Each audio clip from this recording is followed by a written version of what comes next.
الحمد لله نحمده ونستعينه ونستغفره ونؤمن به ونتوكل عليه ونعوذ بالله من شرور انفسنا ومن سيئات اعمالنا من يهده الله فلا مضل له ومن يضلله فلا هادي له واشهد ان لا اله الا الله وحده لا شريك له واشهد ان محمدا عبده ورسوله ما بعد. கண்ணியத்திற்குரிய எல்லாம் வல்ல அல்லாஹ் ஜல்ல ஷானஹு தஆலாவின் நல்லடியார்களே, அல்லாஹ்வுடைய பேரருளால் மறைகூறும் இறை தூதர்கள், அதாவது நபிமார்களுடைய வரலாறு என்ற இந்த தொடர் நிகழ்ச்சியை புனித ரமலானிலும் அதன் பிறகு ஒவ்வொரு ஞாயிற்றுக்கிழமையிலும் நாம் தொடர்ந்து அந்த நிகழ்ச்சியிலே பங்கெடுத்து வருகிறோம். இந்த நிகழ்ச்சியில கடந்த சில வாரங்களாக மூசா நபி அவர்களுடைய வரலாற்றை சொல்லும் பொழுது அவர்களுடைய வாழ்க்கையில சூனியக்காரர்களோடு அவர்களுக்கு ஏற்பட்ட போட்டிகள், அதிலே அல்லாஹ் அவர்களுக்கு கொடுத்த வெற்றிகளை சொல்லும் பொழுது சூனியம் என்றால் என்னவென்பதையும் சேர்த்து விளக்க வேண்டிய நிலை ஏற்பட்டது.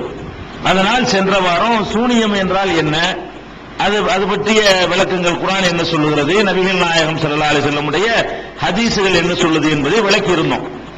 அதுலதான் இந்த சகோதரர் ஞானத்தம்பி அவர்கள் என்ன கேட்கிறாங்கன்னா, நம்ம இந்த இதுதான் பைபிள்னு ஒரு புத்தகம் போட்டிருந்தோம் இல்லையா, அதுல சில இடங்கள்ல 7 வருஷம் பஞ்சம் வந்ததாக சொல்லுது, சில இடங்கள்ல 3 வருஷம் பஞ்சம்னு சொல்றாங்க ஒரே விஷயத்தைய. இது ஏன் முரண்பாடா இருக்குது, முரண்பாடு இருப்பது எப்படி இறை வேதமா இருக்க முடியும் என்ற மாதிரி சில காரியங்களை நம்ம அதுல கேள்வி கேட்டிருந்தோம். அதை குறிப்பிட்டவர் கேட்கிறாரு, முரண்பாடு வரக்கூடாது நீங்க தானே சொன்னீங்க, நீங்க சொன்ன அந்த புகாரியுடைய ஹதீஸ்லயே முரண்பாடுகள் வருத, ஒருத்தர் கிணத்துல உள்ளது அப்புறப்படுத்தினாங்க என்று ஒருத்தர் சொல்றாரு, இன்னொரு அறிவிப்புல கிணத்துல உள்ளது அப்புறப்படுத்தல என்று வருது. இப்படி நீங்க சொன்னதிலே முரண்பாடு வரத்தானே செய்யுது, இது எப்படி எனக்கு புரிந்து கொள்ள முடியவில்லையே என்று அழகான கேள்வி, அற்புதமான கேள்வியை கேட்கிறாங்க. இது ஒரு அடிப்படையான ஒரு விஷயத்தை நம்ம புரிந்து கொள்ளணும். என்ன அந்த சகோதரரும் புரிந்து கொள்ள வேண்டும். என்ன அடிப்படை என்று சொன்னா, இஸ்லாமிய மார்க்கத்தில் எந்த முரண்பாடும் கிடையாது. இஸ்லாமிய மார்க்கத்தில் எந்த முரண்பாடும் கிடையாது. 1-2 முரண்பாடு மாதிரி தெரியுமையானால் அது இஸ்லாமிய மார்க்கத்தில் உள்ளது இல்லைன்னு சொல்ற அளவுக்கு இஸ்லாத்தில் அளவுகோல்கள் இருக்கிறது. இதுல அந்த அளவுகள் கிடையாது. இப்ப 3 வருஷ பஞ்சமா 7 வருஷ பஞ்சமா எது சரி தீர்மானிக்க இயலாது. எந்த அளவுகோலை வைத்துக் கொண்டு இது சரி அது தவறு என்று சொல்வது என்பதற்கு எந்த வழிமுறைகளும் வேற வேற நூல்கள்ல பார்க்க இயலாது. இஸ்லாமிய மார்க்கத்தை பொறுத்த வரைக்கும் முதல் அடிப்படையாக திருமறை குர்ஆனை நம்ம ஏற்றுக்கொண்டிருக்கிறோம். திருமறை குர்ஆன் அல்லாஹ்வுடைய வேதம். இந்த அல்லாஹ்வுடைய வேதம் நபிகள் நாயகம் ஸல்லல்லாஹு அலைஹி வஸல்லம் காலத்திலேயே அத்தனை நபித்தோழர்களும் அங்கீகாரம் பண்ணி இதுதான் குர்ஆன் என்று அன்றைக்கே அவங்க பிரதி எடுத்து, அந்த பிரதி இன்னைக்கு வரைக்கும் பாதுகாக்கப்பட்டு இன்னைக்கு வரைக்கும் 2 பிரதிகள் உலகத்தில் அல்லாஹ் மிச்சமாக்கி வச்சிருக்கான். அப்படி ஒரு மூலப்பிரதியோடு இருக்கிற காரணத்தினால அது அல்லாஹ்விடம் இருந்துதான் வந்தது. அதைத்தான் நபிகள் நாயகம் ஸல்லல்லாஹு அலைஹி வஸல்லம் குர்ஆன் என்று நமக்கு சொன்னார்கள் என்பதை சந்தேகத்துக்கு இடமில்லாம உறுதி பண்ணிக்கிறோம். இது குர்ஆனுடைய நிலைமை. குர்ஆன்ல என்னமாவது முரண்பாடு இருக்குன்னா முரண்பாடு கிடையாது. குர்ஆனை பொறுத்த வரைக்கும் முரண்பாடுகள் ஏதாவது ஒண்ணு சொல்லிட்டு அதுக்கு மாத்தமா வேற ஒண்ணு இருக்குமான்னு பாத்தீங்கன்னா மொத்த குர்ஆனை நீங்க தேடி பார்த்தாலும் அப்படியான ஒரு முரண்பாடு இருக்கவே இருக்காது. பாயிண்ட் 1. ஹதீசுகள் என்பது என்ன என்று சொன்னோம்னா, நபிகள் நாயகம் ஸல்லல்லாஹு அலைஹி வஸல்லம் உடைய வாழ்க்கையில் நடந்த செய்திகளை அவர்களுடைய தோழர்கள் அறிவிப்பாங்க. எல்லாரும் சேர்ந்து கொண்டு ஒவ்வொரு செய்தி அறிவிக்க மாட்டாங்க. குர்ஆன் அறிவிச்ச மாதிரி நபிகள் நாயகம் ஸல்லல்லாஹு அலைஹி வஸல்லம் சொன்னார்கள் ஒருத்தர் அறிவிப்பாரு, 2 பேர் அறிவிப்பாங்க, அவங்கள்ட்ட இருந்து இன்னும் 2 பேர் கேட்டு அறிவிப்பாங்க, அவங்கள்ட்ட இருந்து 2 பேர் கேட்டு அறிவிப்பாங்க. நபிகள் நாயகம் தான் இதை சொன்னார்கள் என்று உறுதிப்படுத்தக்கூடியவங்க ஒரு ஆளோ 2 ஆளோ இருப்பாங்க. அதிகபட்சமா சில ஹதீசுகளுக்கு 10 பேர் இருப்பாங்க. அவ்வளவு பேரும் சேர்ந்துகிட்டு அறிவிக்கிற மாதிரி ஹதீசுகள் ஒன்னோட இருக்காது. எல்லா சஹாபாக்களும் சேர்ந்து இதைத்தான் ரசூல் ஸல்லல்லாஹு அலைஹி வஸல்லம் சொன்னாங்க என்று அறிவிக்கிற மாதிரி ஹதீஸ் கிடைக்குமான்னு கேட்டா அப்படி ஒரு ஹதீஸுமே இருக்காது. குர்ஆனை பொறுத்த வரைக்கும் என்ன, அல்ஹம்துலில்லாஹி ரப்பில் ஆலமீன் அப்படிங்கிறோம், இது குர்ஆன் தான் அப்படிங்கறத அன்னைக்கு இருந்து அவ்வளவு சஹாபாக்களும் உறுதிப்படுத்துறாங்க. ஒரு ஆள் கூட, ஒரு நபித்தோழர் கூட விடாம எல்லாருமா சேர்ந்து இதுதான் குர்ஆன், இதுதான் அல்லாஹ்வுடைய வேதம்ங்கறாங்க. ஒவ்வொருத்தரும் மனப்பாடம் வேற பண்ணி வச்சிருந்தாங்க. எல்லாரும் குர்ஆனை மனப்பாடம் பண்ணிருந்தாங்க. ஹதீசுகளை பொறுத்த வரைக்கும் எல்லாரும் எல்லாத்தையும் மனப்பாடம் பண்ணல. இவர் 10 பண்ணிருப்பாரு, அவர் 20 பண்ணிருப்பாரு, அவர் 30 பண்ணிருப்பாரு, இவர் பண்ணது அவர் பண்ணிருக்க மாட்டாரு, அவர் பண்ணது இவர் பண்ணிருக்க மாட்டாரு. இப்படி நபிகள் நாயகம் ஸல்லல்லாஹு அலைஹி வஸல்லம் சொன்னதுகளை மனப்பாடம் பண்ணியிருந்தார்கள். இப்படிப்பட்ட மனப்பாடம் பண்ண செய்திகள்ல பொய்யர்கள் சொன்னார்களே, ஆனால் நபித்தோழர்கள் பொய்யரா இருக்க மாட்டாங்க. நபிகள் நாயகத்திலிருந்து நபிகள் நாயகத்திலிருந்து அடுத்து கேட்கிறாங்கல்ல அந்த தலைமுறையில் உள்ளவர்கள் பொய்யர்கள் இருக்கலாம், நினைவாற்றல் குறைஞ்சவங்க இருக்கலாம், முன்னுக்கு பின்ன முரணா பேசுறவங்க இருக்கலாம். அந்த செய்திகள் எல்லாம் தள்ளிடுவோம். அப்ப முரண்பாடா சொன்னாலும் கூட அது சரியில்லை என்று தள்ளுவதற்கு நமக்கு அளவுகோல் இருக்கு. சொல்லக்கூடியவர் பொய்யரா இருக்கக்கூடாது, சொல்லக்கூடியவர் நினைவாற்றல் குறைஞ்சவராக இருக்கக்கூடாது, சொல்லக்கூடியவர் ஒழுங்குகட்டவராக இருக்கக்கூடாது, சொல்லக்கூடியவர் தீய நடத்த உள்ளவராக இருக்கக்கூடாது என்றெல்லாம் அதை உரசி தள்ளுவதற்கு இஸ்லாத்துல வழிமுறை இருக்கு, பதிவு பண்ணி வச்சிருப்பாங்க. அதை தப்புன்னு கண்டுபிடிச்சு தள்ளுவதற்கான வழிமுறை இங்க இருக்குது. மற்ற மார்க்கங்கள்ல நீங்க பாத்தீங்கன்னா முரண்பாடோட சேர்த்து தான் ஏத்துக்கணும். இந்த ரெண்டில் எதை தேர்ந்தெடுப்பது என்பதற்கு ஒரு அளவுகோலோ ஒரு வழிமுறையோ ஒரு ரூல்ஸோ ஒரு சட்டமோ அந்த ஆதாரத்தின் அடிப்படையில் இருக்காது. இதுதான் இதுல உள்ள டிஃபரெண்ட். இப்ப ரசூல் ஸல்லல்லாஹு அலைஹி வஸல்லத்துக்கு சிகிர் வச்ச மேட்டரை பொறுத்த வரைக்கும் அதுல நம்ம என்ன டவுட் வருது? குர்ஆன்ல தெளிவா இருக்குது, நபிகள் நாயகம் அவங்களுக்கு சிகிர் வைக்க முடியாது, வைக்க சான்ஸே இல்லை என்பதற்கு ஏராளமான சான்று இருக்குது. அப்படிப்பட்ட நேரத்தில் நபிகள் நாயகம் ஸல்லல்லாஹு அலைஹி சிகிர் அந்த சூனியம் வைக்கப்பட்டதாக சொல்லப்படுமையானால் அந்த செய்தியில முரண்பாடு இருக்கிற காரணத்தினால் அதை நம்ம வந்து தள்ளிடும் போது முரண்பாடு சொல்லக்கூடாது. நாங்க அதையும் ஏத்துக்கிறோம் இதையும் ஏத்துக்கிறோம் சொல்லும் பொழுதுதான் முரண்பாடு வருது. இஸ்லாத்தை பொறுத்தவரைக்கும் என்னன்னு கேட்டா, குர்ஆன்ல இருப்பதற்கு மாற்றமா அந்த செய்திகள் இடம்பெற்றிருக்கிறது, அதுக்குள்ளேயே முரண்பாடுகள் அமைஞ்சிருக்கு என்பது நபிகள் நாயகம் ஸல்லல்லாஹு அலைஹி வஸல்லம் காலத்தில் நடந்திருக்க முடியாது, அவங்களுக்கு சூனியம் வச்சிருக்க வாய்ப்பே இல்லை அப்படின்னு சொல்லி நிராகரிச்சிட்டோம்னு சொன்னா முரண்பாடு இல்லை. இப்ப ரெண்டு முரண்பட்ட செய்திகள் இல்லைங்க, ரெண்டையும் சேர்த்து நீங்க ஏத்துக்கிற போதுதான் முரண்பாடுமீங்க. முரண்பாடு எப்போ வரும்னு கேட்டா, வெள்ளி எப்ப பிறந்தான்னு கேட்கிறோம், வெள்ளிக்கிழமை. அடுத்த நாள் கேட்கிறேன் எப்ப பிறந்தான்னு திங்கக்கிழமைங்கிறான். அட வெள்ளிக்கிழமை பிறந்து திங்கக்கிழமை எப்படா பிறப்ப? இது முரண்பாடு. ஒரு மனிதன் வந்து நீ எப்ப பிறந்தான்னு அவன் போய் கேட்கிறோம், வெள்ளிக்கிழமைங்கிறான். அடுத்த நாள் கேட்கிறோம் திங்கக்கிழமைங்கிறான். இது முரண்பாடு. அது நீ ஒரு மனுஷன் ஒரு தடவை பிறக்க, நீ வெள்ளிக்கிழமை பிறந்தியா திங்கக்கிழமை பிறந்தியா? வெள்ளிக்கிழமை. அப்ப திங்கக்கிழமை போய் முடிஞ்சு வச்சப்ப ஒன்னு நிராகரிச்சுட்டு ஒன்னு ஏத்துக்கிட்ட சொன்னா அது ஒரு முரண்பாடு இல்ல. ரெண்டையும் சேர்த்து ஏத்துக்கிட்டா முரண்பாடு. வெள்ளிக்கிழமை தான் அவர் பிறந்தாரு, திங்கக்கிழமை தான் பிறந்தாரு என்று சொன்னால் முரண்பாடு. அப்ப இந்த 3 வருஷ பஞ்சமா 7 வருஷ பஞ்சமா உள்ள 3 வருஷம் கரெக்டா 7 வருஷம் கரெக்டாங்கிறது எந்த ஒரு முடிவும் வரையலாது. 3 வருஷத்தையும் அப்படி ஏத்துக்கணும், 7 வருஷத்தை அப்படி ஏத்துக்கணும். இஸ்லாம் என்ன சொல்றதுன்னு கேட்டா, முரண்பாடுதான் குர்ஆனுக்கு மாத்தமா உள்ளது விட்டுருந்தது. அப்ப முரண்பாடு இல்ல. முரண்பாடாக அறிவிக்கப்படுதே தவிர குர்ஆனுக்கு மாத்தமா இருந்தா நம்ம ஏற்றுக்கொள்ள மாட்டோம்னு சொல்ற பாருங்க, அப்ப முரண்பாடு இல்ல. இதுதான் அது விலகிக் கொள்ள வேண்டிய விஷயங்கள்.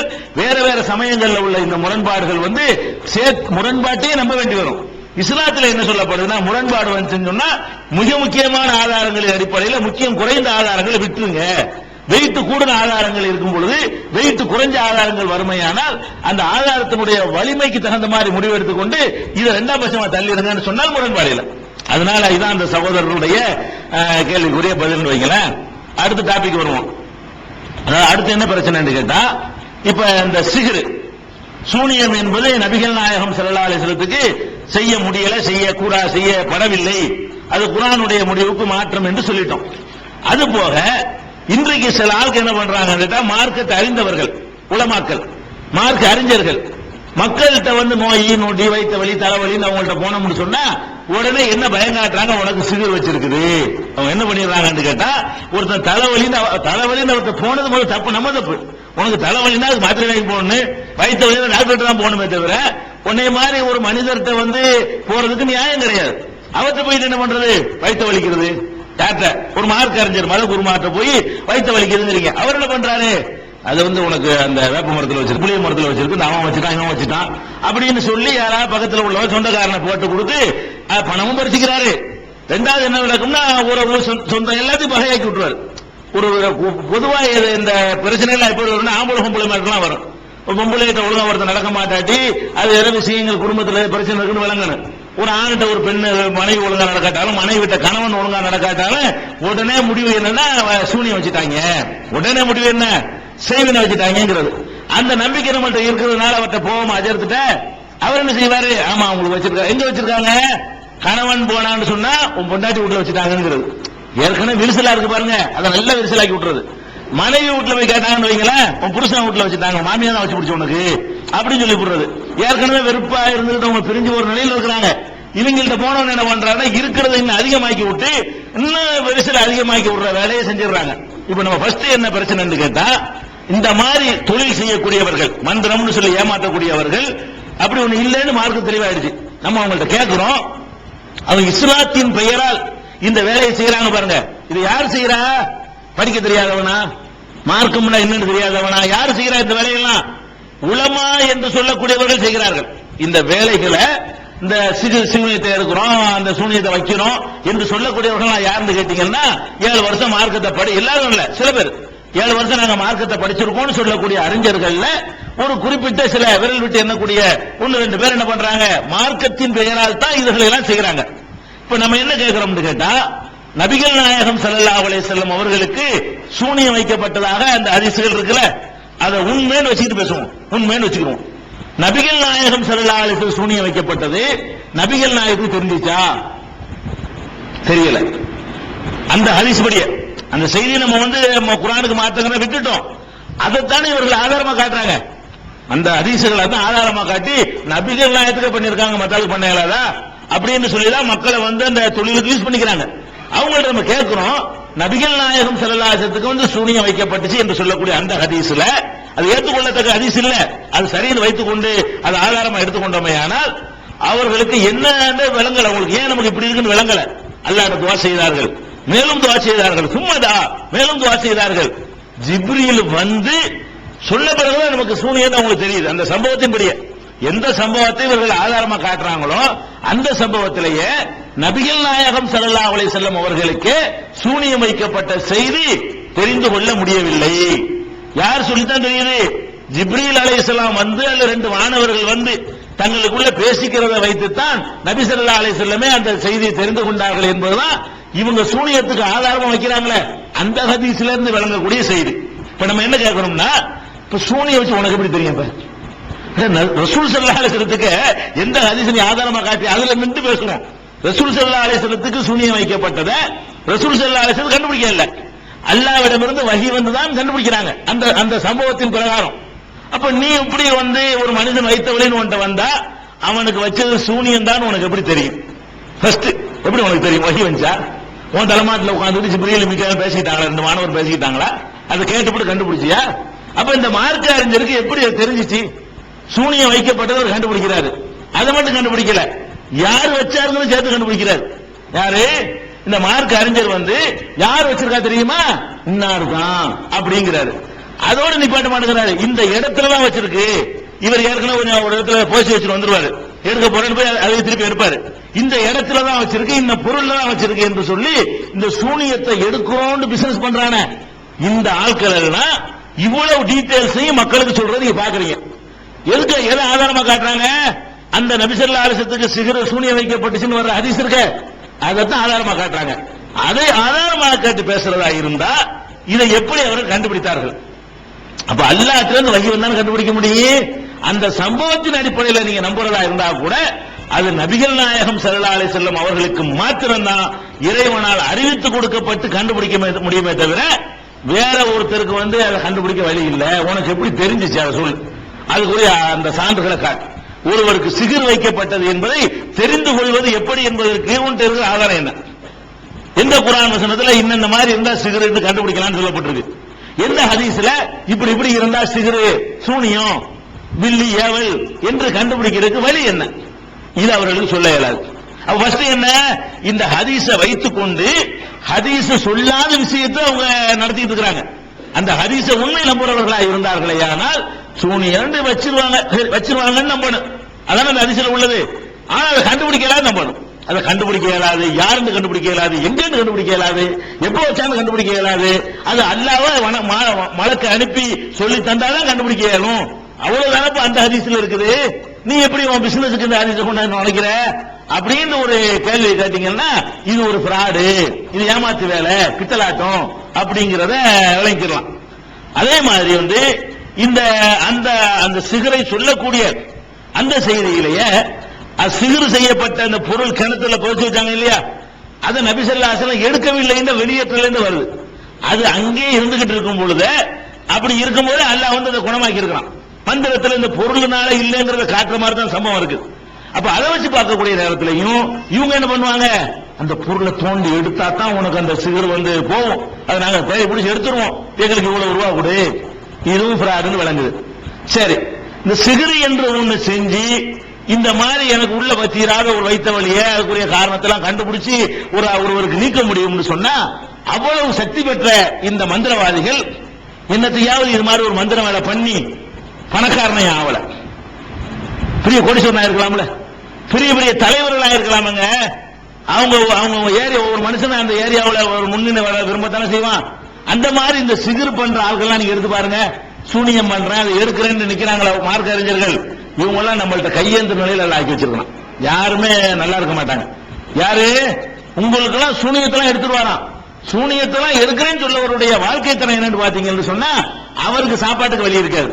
நம்மள்ட்ட நம்ம கொடுக்குற 100 ரூபாய், நம்ம கொடுக்குற 50 ரூபாய், இதுலதான் அவருடைய கனாத்து ஓடுமே தவிர அவர் ஏதோ ஒரு சூனிய மந்திரம் பண்ணி ஏதாவது பண்ணிட வேண்டியதுதானே.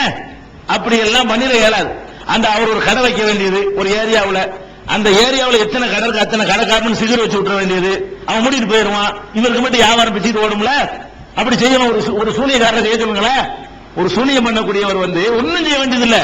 ஒரு ஏரியாவில் மளிகை கடை வைக்க நினைக்கிறாரா, அந்த மளிகை கடை வச்சுக்கிற 50 பேருக்கு சூனியம் வச்சு விட்டுற வேண்டியது. எல்லாரும் படுத்துவாங்க. இவர் மளிகை கடை மட்டும் தான் இருக்கு, இவர் மட்டும் சம்பாதிக்கலாம். ஜவுளி கடை வைக்க நினைக்கிறாரா, மட்டமான துணியை கூட வச்சுக்கலாம். அந்த ஏரியாவில் இருக்க 50 கடைக்காரனை வச்சு விட்டுற வேண்டியதுதான். இப்படி எல்லாம் பண்ணி யாராவது இப்படி ஆயிருக்கிறாங்களா? இந்த மாதிரி எத்திதான காலமெல்லாம் பிடிச்சிட்டு இருக்கிறீங்க. உங்க சூனியத்தை கொண்டு வென்று அந்த மாதிரி எல்லாம் பண்ணலைங்க. அதே மாதிரி இப்ப தேர்தல் உங்க பகுதியில் தேர்தல் நடக்குது, பஞ்சாயத்து போர்டு தேர்தல், நீங்களும் வேட்பாளரை போட்டிட்டு 50 பேருக்கு சூனியம் பண்ணிட வேண்டியதானே. பிரச்சாரத்துக்கு போக மாட்டான்ல, நீங்கள எல்லா ஓட்டையும் அழித்து வந்துடலாம்ல. இப்படி எல்லாம் பண்றது இருந்தா செய்யலாம்ல, செஞ்சிருக்காங்களா யாராச்சும்? பார்த்தாலும் அவங்கள பார்த்தாலே தெரியுது பொய்ங்கிறது. இது பொய், இவங்க ஒண்ணுமே செய்யலைங்கிறது. அப்ப இதுகளை நம்ம என்ன செய்யறோம் பார்க்கிறோம். இது எல்லாத்துக்கும் மேல இந்த மார்க்கத்தின் பெயரால் இது செய்யறாங்கல்ல. அப்படி சிகிரி என்று ஒண்ணு இருந்தால் கூட, அப்படி சிகிரி செய்கிறேன் என்று ஒருவர் இறங்குவது, அதை எடுக்கிறதுக்காக இருந்தாலும் சரி செய்வதற்காக இருந்தாலும் சரி, அப்படி இறங்குவது மார்க்கத்தில் நல்லதா, ஒரு மார்க்க அறிஞர் செய்ய தகுந்த செயலா அப்படின்னு ஆராய்ச்சி பண்ணி பார்த்தீங்கன்னு சொன்னா நபிகள் நாயகம் ஸல்லல்லாஹு அலைஹி வஸல்லம் சொல்றாங்க, இஜ்தனிபு சபஅல் முபிகாத், மனிதர்களை அழித்து நாசமாக்குகிற 7 பாவங்களை விட்டு விலகிக் கொள்ளுங்கள். மனிதர்களை டோட்டலா அழித்து நாசமாக்கக்கூடிய பாவங்கள் 7. பெருமானார் ஸல்லல்லாஹு அலைஹி வஸல்லம் சொல்றாங்க 7 நிக்கிருங்க, விலகிக் கொள்ளுங்கள்ங்கறாங்க. அப்ப நபி தோழர்கள் கேட்கிறாங்க, யா ரசூலல்லாஹ் வமா ஹுன்ன, அல்லாஹ்வுடைய தூதர் அந்த 7 என்ன, 7 விஷயங்களை விலகிக் கொள்ளணும்ங்கறீங்களே அது என்னன்னு கேட்கிறாங்க. அப்ப நபிகள் நாயகம் ஸல்லல்லாஹு அலைஹி வஸல்லம் சொல்றாங்க, அஷ்ஷிர்கு பில்லாஹ், ஒன்னு அல்லாஹ்வுக்கு இணை கற்பித்தல், இரண்டாவது வஸ்ஸிஹ்ரு, இரண்டாவது மேட்டர் சிஹ்ரு சூனியம். இந்த சூனியம் என்பது டோட்டலா விலகிக் கொள்ளுங்கங்கறாங்க. விலகிக் கொள்ளுங்கள் என்ன அர்த்தம்? இந்த சூனியம் செய்யறேன், நான் எடுக்கிறேன், நான் சூனியம் படிக்க போறேன் அப்படிங்கிற மாதிரியான பேச்சுக்கள்ல யார் இறங்கினாலும் சரி அவர்கள் ஷிர்க்குக்கு அடுத்தபடியாக, இன்னும் சொல்ல போனா கொலைக்கு முந்தி வருது. 2வது இடத்துல ரசூல் ஸல்லல்லாஹு அலைஹி வஸல்லம் சொல்றாங்க. அப்படி சொல்லக்கூடிய ஹதீஸ்கள் புகாரியில 2767வது ஹதீஸ், 5764வது ஹதீஸ், 6857வது ஹதீஸ், 3 இடத்துல சஹீஹுல் புகாரியில வருகிறது. சிஹ்ரு என்பது இணை வைத்தலுக்கு அடுத்தபடியான பாவம், மனிதனை அழித்து நாசமாக்குகிற 7 பாவம் என்ன, அதை கூட தெரிஞ்சுக்கலாம் தகவலுக்காக வேண்டி. இணை கற்பித்தல், சூனியம் செய்தல், கொலை செய்யறது, நியாயமின்றி கொலை செய்தல், பட்டியை சாப்பிடுறது, அனாதைகளுடைய பொருள்களை சாப்பிடுறது, யுத்தத்தில் களத்தில் நிற்கும் பொழுது புறமீதுகிட்டு ஓடுவது, கற்புடன் நடக்கக்கூடிய பெண்கள் மீது பழி சுமத்துறது என்று 7 பாவங்கள். அந்த 7 பாவங்களை விட்டு நீங்கள் 7 அழித்து நாசமாக்கிருக்கிறாங்க. இந்த 7 காரியங்களை செஞ்சீங்கன்னா உங்களுடைய நல்ல அமல் எல்லாத்தையும் அழிச்சு நாசமாக்கிருக்கிறாங்க. ஒரு மார்க்க அறிஞர் என்று சொல்லக்கூடியவர் இதை நான் சிகர் வைக்கிறேன், சிகர் எடுக்கிறேன்னு சொன்னார்னா அவர் யார்? மார்க்க அறிஞரா? உனக்கு என்ன கட்டளை? நீ அதிலிருந்து விலகிக் கொள்ள வேண்டும் என்று இஸ்லாம் கட்டளை எடுக்கிறது. அதை இவர் தொழிலா செய்யறேங்கிறாரு. அதை விலகிக் கொள்ள சொல்லக்கூடிய ஒரு மார்க்கத்தில் அதை நான் தொழிலாக செய்கிறேன் அப்படின்னு சொல்றாரு. இன்னும் சொல்வதாக இருந்தால் இந்த சிஹ்ர் இருக்கு பாருங்க, அது பாவத்தில் கூட இஸ்லாம் சேர்க்கல. எதுல சேர்க்க தெரியுமா? ஒருவன் இந்த சிஹ்ர் செய்கிறேன் இறங்கிட்டான்னு சொன்னா இஸ்லாத்தை விட்டு வெளியேறி இறை நிராகரிப்பாளர்களை சேர்ந்து விடுகிறான். சாதாரண குற்றம் கிடையாது. கொலை செஞ்சா கூட அவன் இறை நிராகரிப்பாளர் ஆகிட மாட்டான், பாவியாத்தான் ஆவான். அப்ப மற்ற பாவங்கள் வட்டி திங்கிறான பாவியாத்தான் ஆவான். இந்த சிஹ்ர் செய்யறவன் என்ன ஆயிடுறான்னு கேட்டா மார்க்கத்தினுடைய தீர்ப்பு, அவன் முஸ்லிம் அல்ல. நான் சிஹ்ர் பண்ற மார்க்க அறிஞர் செய்யறாரு, மார்க்கம் சொல்ல முஸ்லிமே இல்லைங்க. மார்க்க அறிஞர் ரெண்டாவது வருவோம். இவர் மார்க்க அறிஞர் என்று தன்னை சொல்லிக் கொண்டு மந்திர வேலை பண்றேங்கிற, தலசமாத்து பண்றேன், பேய் ஓட்டுறேன், பிசாசு ஓட்டுறேன் அப்படின்னு சொல்லி சிகர் வைக்கிறேன், இருக்கிறேன். வைக்கிறதுக்கு வைக்கவும் ஆளுக்கு இருக்கிறது, எடுக்கவும் வைக்கிறது போய் எடுக்கிறது போய், அது ஒரு விஷயம். செட்டிங் நாடகம். அப்படி வைக்கிறேன் எடுக்கிறேன் யாரெல்லாம் செஞ்சுட்டு இருக்கிறானோ, மக்களை ஏமாத்தி கொண்டிருக்கிறானோ அவன் முஸ்லிம் இல்ல. குர்ஆன் சொல்லுது. எங்க சொல்லுது? சூரத்துல் பக்கராவுல 2வது அத்தியாயத்துல 102வது வசனத்தை எடுத்துக்கிட்டீங்கன்னா, வலாக்கின்ன ஷயாத்தீன கஃபரு யுஅல்லிமூன அன்-நாஸ ஸிஹ்ர. ஷைத்தான்கள் இந்த சூனியம் என்பதை கற்றுக் கொடுத்து அவர்கள் காபிராகி விட்டார்கள். மக்களுக்கு சூனியத்தை சொல்லிக் கொடுத்து காபிராகி விட்டார்கள். அப்ப சூனியத்தை சொல்லிக் கொடுத்து காபிராகி விட்டார்கள் என்ன அர்த்தம்? சூனியத்தை சொல்லிக் கொடுக்கிறது, சூனியம் என்பது ஒரு குஃப்ர்ல, இறை நிராகரிப்புல சேர்க்கக்கூடிய ஒரு குற்றம், இஸ்லாத்தை விட்டு வெளியேற்றுகிற குற்றம் வழங்குகிறது. அதே இதிலே வருகிறது, அதே ஆயத்திலே 202 ஒமா கஃபர சுலைமானும், சுலைமான் காபிராக இருந்ததில்லை. சுலைமான் நபி இருக்கிறாரே, அவர் தான் இந்த சிகரை எல்லாம் சொல்லி தந்தார்னு சொல்லி தான் ஏமாத்திட்டு இருந்தாங்க. அன்னைக்கு இருந்த யகூதிகள் வந்து சுலைமான் நபி தான் எங்களுக்கு எல்லாம் கூறிய அத்தாரிட்டி, அவர் வழியா தான் நாங்க இந்த சிகரை படிச்சுக்கிட்டு நாங்க செய்யறோம் அப்படின்னு அந்த மக்கள் வந்து ஏமாத்திக்கிட்டு இருந்தாங்க. அதுக்கு எல்லாம் மறுப்பு சொல்றான், ஒமா கஃபர சுலைமான், சுலைமான் காபிராக மாட்டார், அந்த வேலையில செய்ய மாட்டார. அப்ப சிகிர் செய்யற வேலையை குஃப்ருங்கறான்ல, சிகிர் செஞ்சாருன்னா காபிரா இருப்பாரு. சுலைமான் நபி காபிராவோட வேலையெல்லாம் செய்ய மாட்டார் ஒரு காலத்துல, அப்படி செஞ்சது இல்லை. அந்த சிகர் அவர் சொல்லி தரலங்கிறதெல்லாம் எப்படி சொல்றான்னு கேட்டா, சுலைமான் நபி நிராகரிப்பவராக இருந்ததில்லை அப்படின்னு சொல்லி காட்டுறான். அதுலயே அந்த சிகரை வந்து சில பேர் கற்றுக் கொடுத்தாங்கல்ல சைத்தான்கள், அவங்களே என்ன சொன்னாங்க? அதே வசனத்தில் இருக்கிறது, இன்னமா நஹ்னு ஃபித்னத்துன் ஃபலா தக்ஃபுர், நாங்கள் ஒரு சோதனையா வந்திருக்கிறோம், நீ இந்த நிராகரிப்பாளன் ஆகிறாத என்று சொல்லி தான் கற்றுக் கொடுத்தாங்களாம். அதை படிச்சா நிராகரிப்பான். இந்த சிகருங்கிறத படிச்சோம்னு சொன்னா உடனே காபிர் ஆயிடுவான் அப்படிங்கிற கருத்தை வந்து 202வது வசனத்துல சொல்லி காட்டுறான். இன்னும் சொல்ல போனா, வலகத் அலிமு லமன் இஸ்தராஹு மாலஹு ஃபில் ஆখিরাতি மின் ஹலாக், அதே வசனம் 202 அல்லாஹ் சொல்றான், யார் இந்த சூனியத்தை அப்படி ஒரு கலையை கற்றுக்கொள்கிறார்களோ அவர்களுக்கு மறுமையில எந்த பாக்கியம் இல்லை. மறுமையில யாருக்கு பாக்கியம் எல்லாம் போகும்? காபிருக்கு தான் பாக்கியம் எல்லாம் போகும். கொஞ்சமாச்சும் கடைசியா சொல்றது போயிடுவான். முஸ்லிமா இருந்தான்னா மோமினா இருந்தான்னு சொன்னா தண்டனை அனுபவிச்சுட்டாவது கடைசியாவது போயிடுவான். இவர்களுக்கு என்னவா? மாலஹு பில் ஆখিরাতি மின் ஹலாக், ஆகிரத்துல ஒரு நசீபும் அவர்களுக்கு இல்லை. யாருக்கு? இந்த சிகிர் செய்யற இந்த மந்திரவாதி ஆலிம்சாக்கள் இருக்காங்களே, இவங்களெல்லாம் முஸ்லிம் இல்லைன்னு அல்லாஹ் டிக்ளேர் பண்றான். இவங்களெல்லாம் மறுமையில எந்த பாக்கியம் இல்லைன்னு அல்லாஹ் டிக்ளேர் பண்றான். நபிகள் நாயகம் ஸல்லல்லாஹு அலைஹி சொல்றாங்க, மிகப்பெரிய பாவங்கள்ல ஒரு பெரிய பாவத்தை அவன் செய்யறான்னு சொல்றாங்க. இப்படிப்பட்ட ஒரு வேலையை மார்க்க அறிஞர் செய்யலாம். ஃபர்ஸ்ட் கேட்க வேண்டிய கேள்விதான், நீ ஒரு மார்க்க அறிஞர் இல்லையா? மார்க்கத்தின் அடிப்படையில் நீ செய்யலாம், நீ வந்து எங்கள்ட்ட ஏமாத்த பாக்குற, உன்னைய முஸ்லிமா செய்யக்கூடாது எங்களுக்கு மார்க்கம் சொல்லுது. அவனையே மார்க்கத்தை வெளியேற்றிட்டு சொன்னா அப்புறம் அது செய்யற வாசல் அடிபட்டு போயிருமே, இஸ்லாத்தின் பேர்ல உங்களை ஏமாத்துறா, அப்படி யாத்திரை கேட்க போறோம். அப்ப இல்லைங்கிறது அவளுக்கு இன்னும் உறுதியாகுது. இதை செய்யறவனை எல்லாம் இஸ்லாத்தை விட்டு அல்லாஹ் வெளியேற்றுறான்னு சொன்னா அப்படின்னா என்ன அர்த்தம்? அப்படி ஒண்ணு கிடையாது.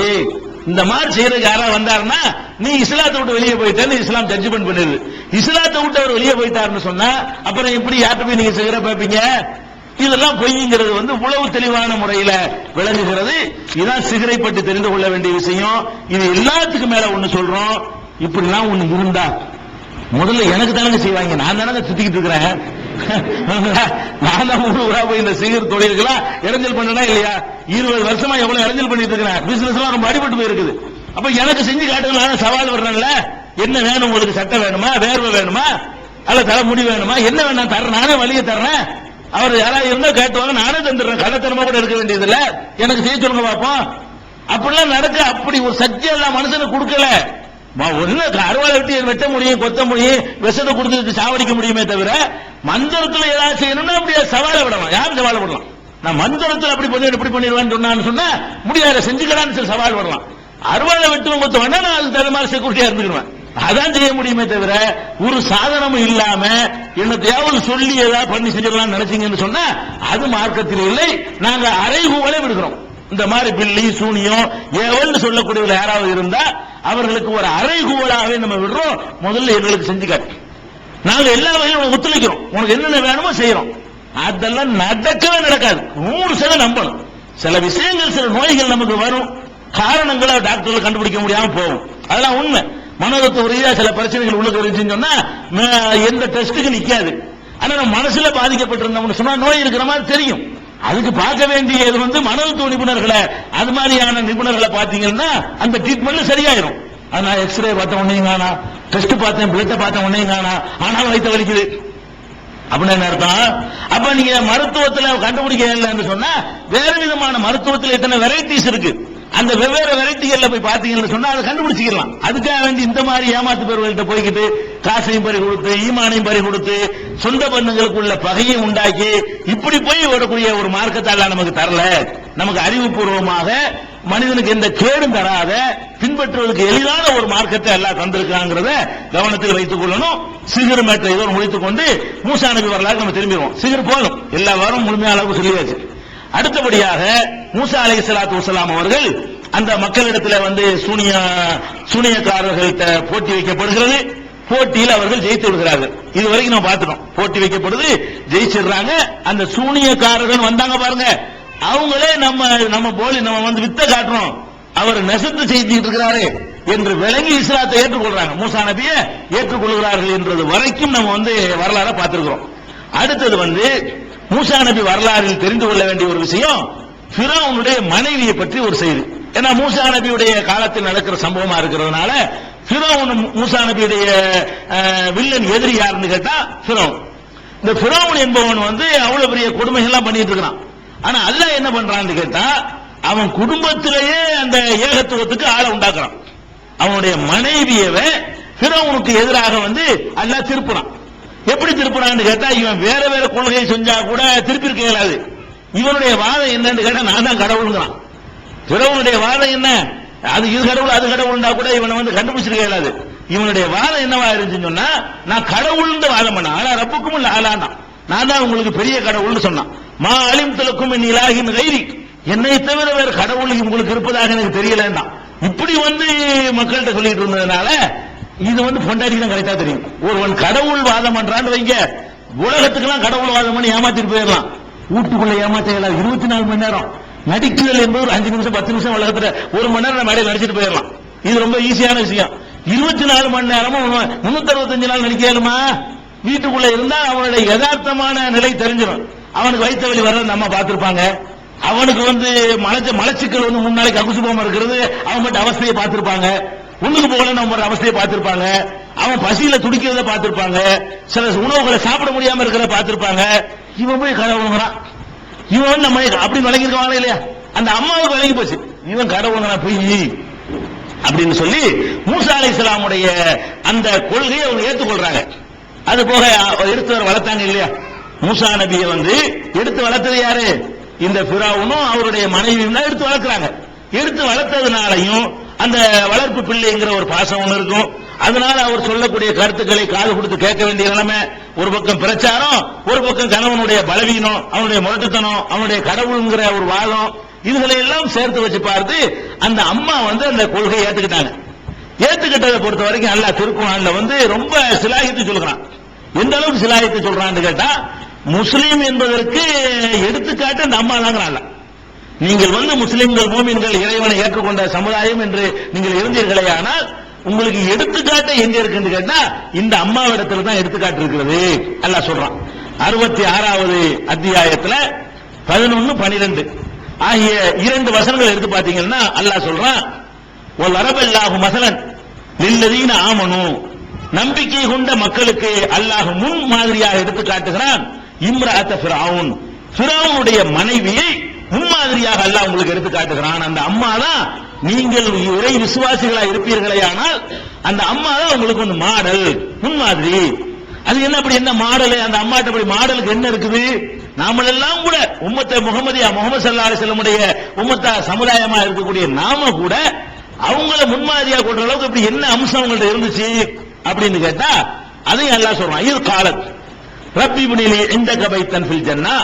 அந்த அம்மா சொன்னாங்க, என்ன சொன்னாங்கன்னு கேட்டா, இறைவா உன்னுடைய சொர்க்கத்துல எனக்கு ஒரு மாளிகை எழுப்பி விடு. அவங்க கேட்கிறாங்க. இப்ப இருக்கிறத மாளிகைலாம் இருக்கிறாங்க. ஃபிரௌனுங்கிற ஒரு மன்னனா இருந்தா மன்னனுடைய மனைவி யாரா இருப்பாங்க? பட்டத்து ராணியா இருப்பாங்க. அவர் ராஜாவா இருந்தார்னு சொன்னா அவருடைய மனைவி என்னவா இருப்பாங்க? பட்டத்து ராணியா இருப்பாங்க. பட்டத்து ராணிகளுக்கு என்னென்ன உலகம் கிடைக்கும் உலகத்துல அவ்வளவு உங்களுக்கு கிடைக்கும். அரண்மனை இருந்துச்சு, நீச்சல் குளம் இருந்திருக்கும்.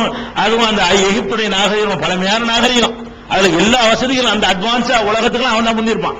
எந்த மாதிரியான வசதிகள் எடுத்துக்கொண்டாலும் பழமையான நாகரிகத்துக்கு சொந்தமானதுல எகிப்து நாகரிகம் முந்தியது. அப்படியான நாகரிகம் மிக்க ஒரு சமுதாயத்தில் இருக்கும் பொழுது அவ்வளவு அற்புதமான கட்டடங்களும் அரண்மனைகளும் நீச்சல் குளங்களும் நகைகளும் ஆபரணங்களும் பல்லக்குகளும் அதை தூக்குவதற்கு எடுபடிகளும் ஏவலாட்களும் இப்படியான வசதிகளோடு நம்ம இருந்திருப்பாங்க.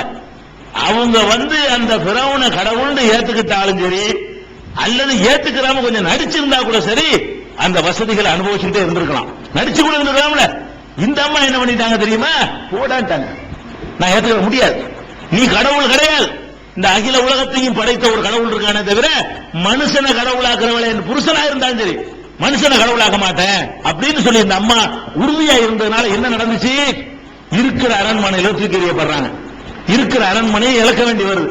அரண்மனை, இந்த சொகுசு, அந்த வசதி வாய்ப்புகள், இந்த இதுகளை எல்லாம் ஆண்களை விட பெண்களுக்கு இழக்க முடியாது.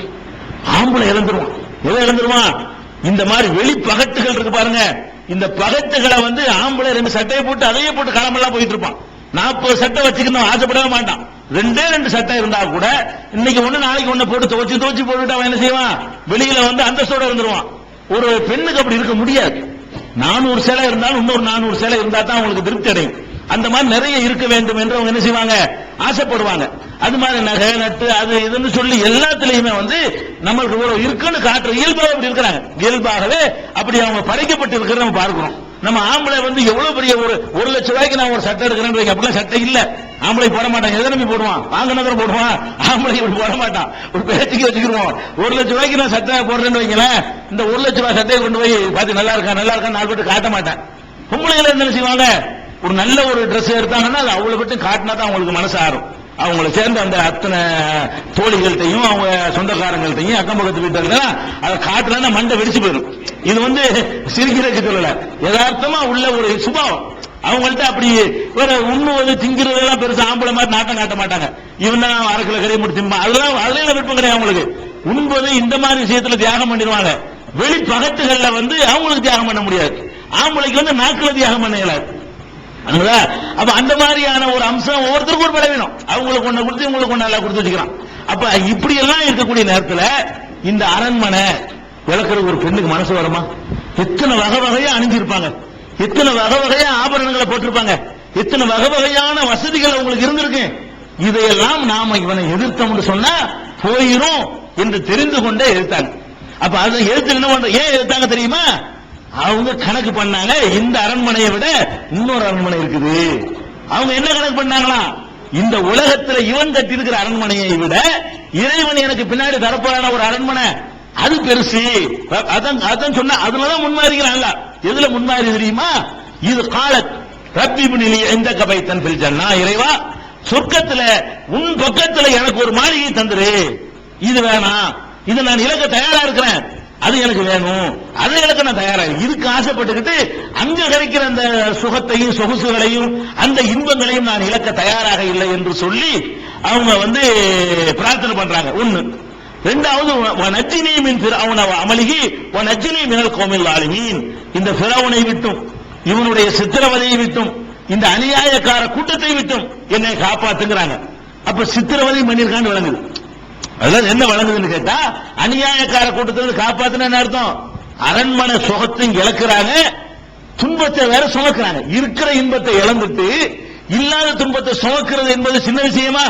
இந்த 2 விஷயத்துல இந்த அம்மா மாடலா இருக்கிறாங்க. நீ மூமினா இருந்தால் இந்த உலகமா அந்த உலகமா என்று உன் முன்னாடி கேள்வி எழுப்பப்பட்டால் இந்த உலகத்தை தூக்கி எறிஞ்சிட்டு அந்த உலகத்தை ஏற்றுக்கொள்ள நீ தயாரா இருக்கிறியா?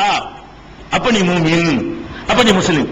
இந்த உலகத்தில் ஏற்படுற துன்பமா அந்த உலகத்தில் ஏற்படுற துன்பமா என்ற கேள்வி வரும்பொழுது எல்லா நேரத்திலையும் இப்படி செய்ய வேண்டியதில்லை.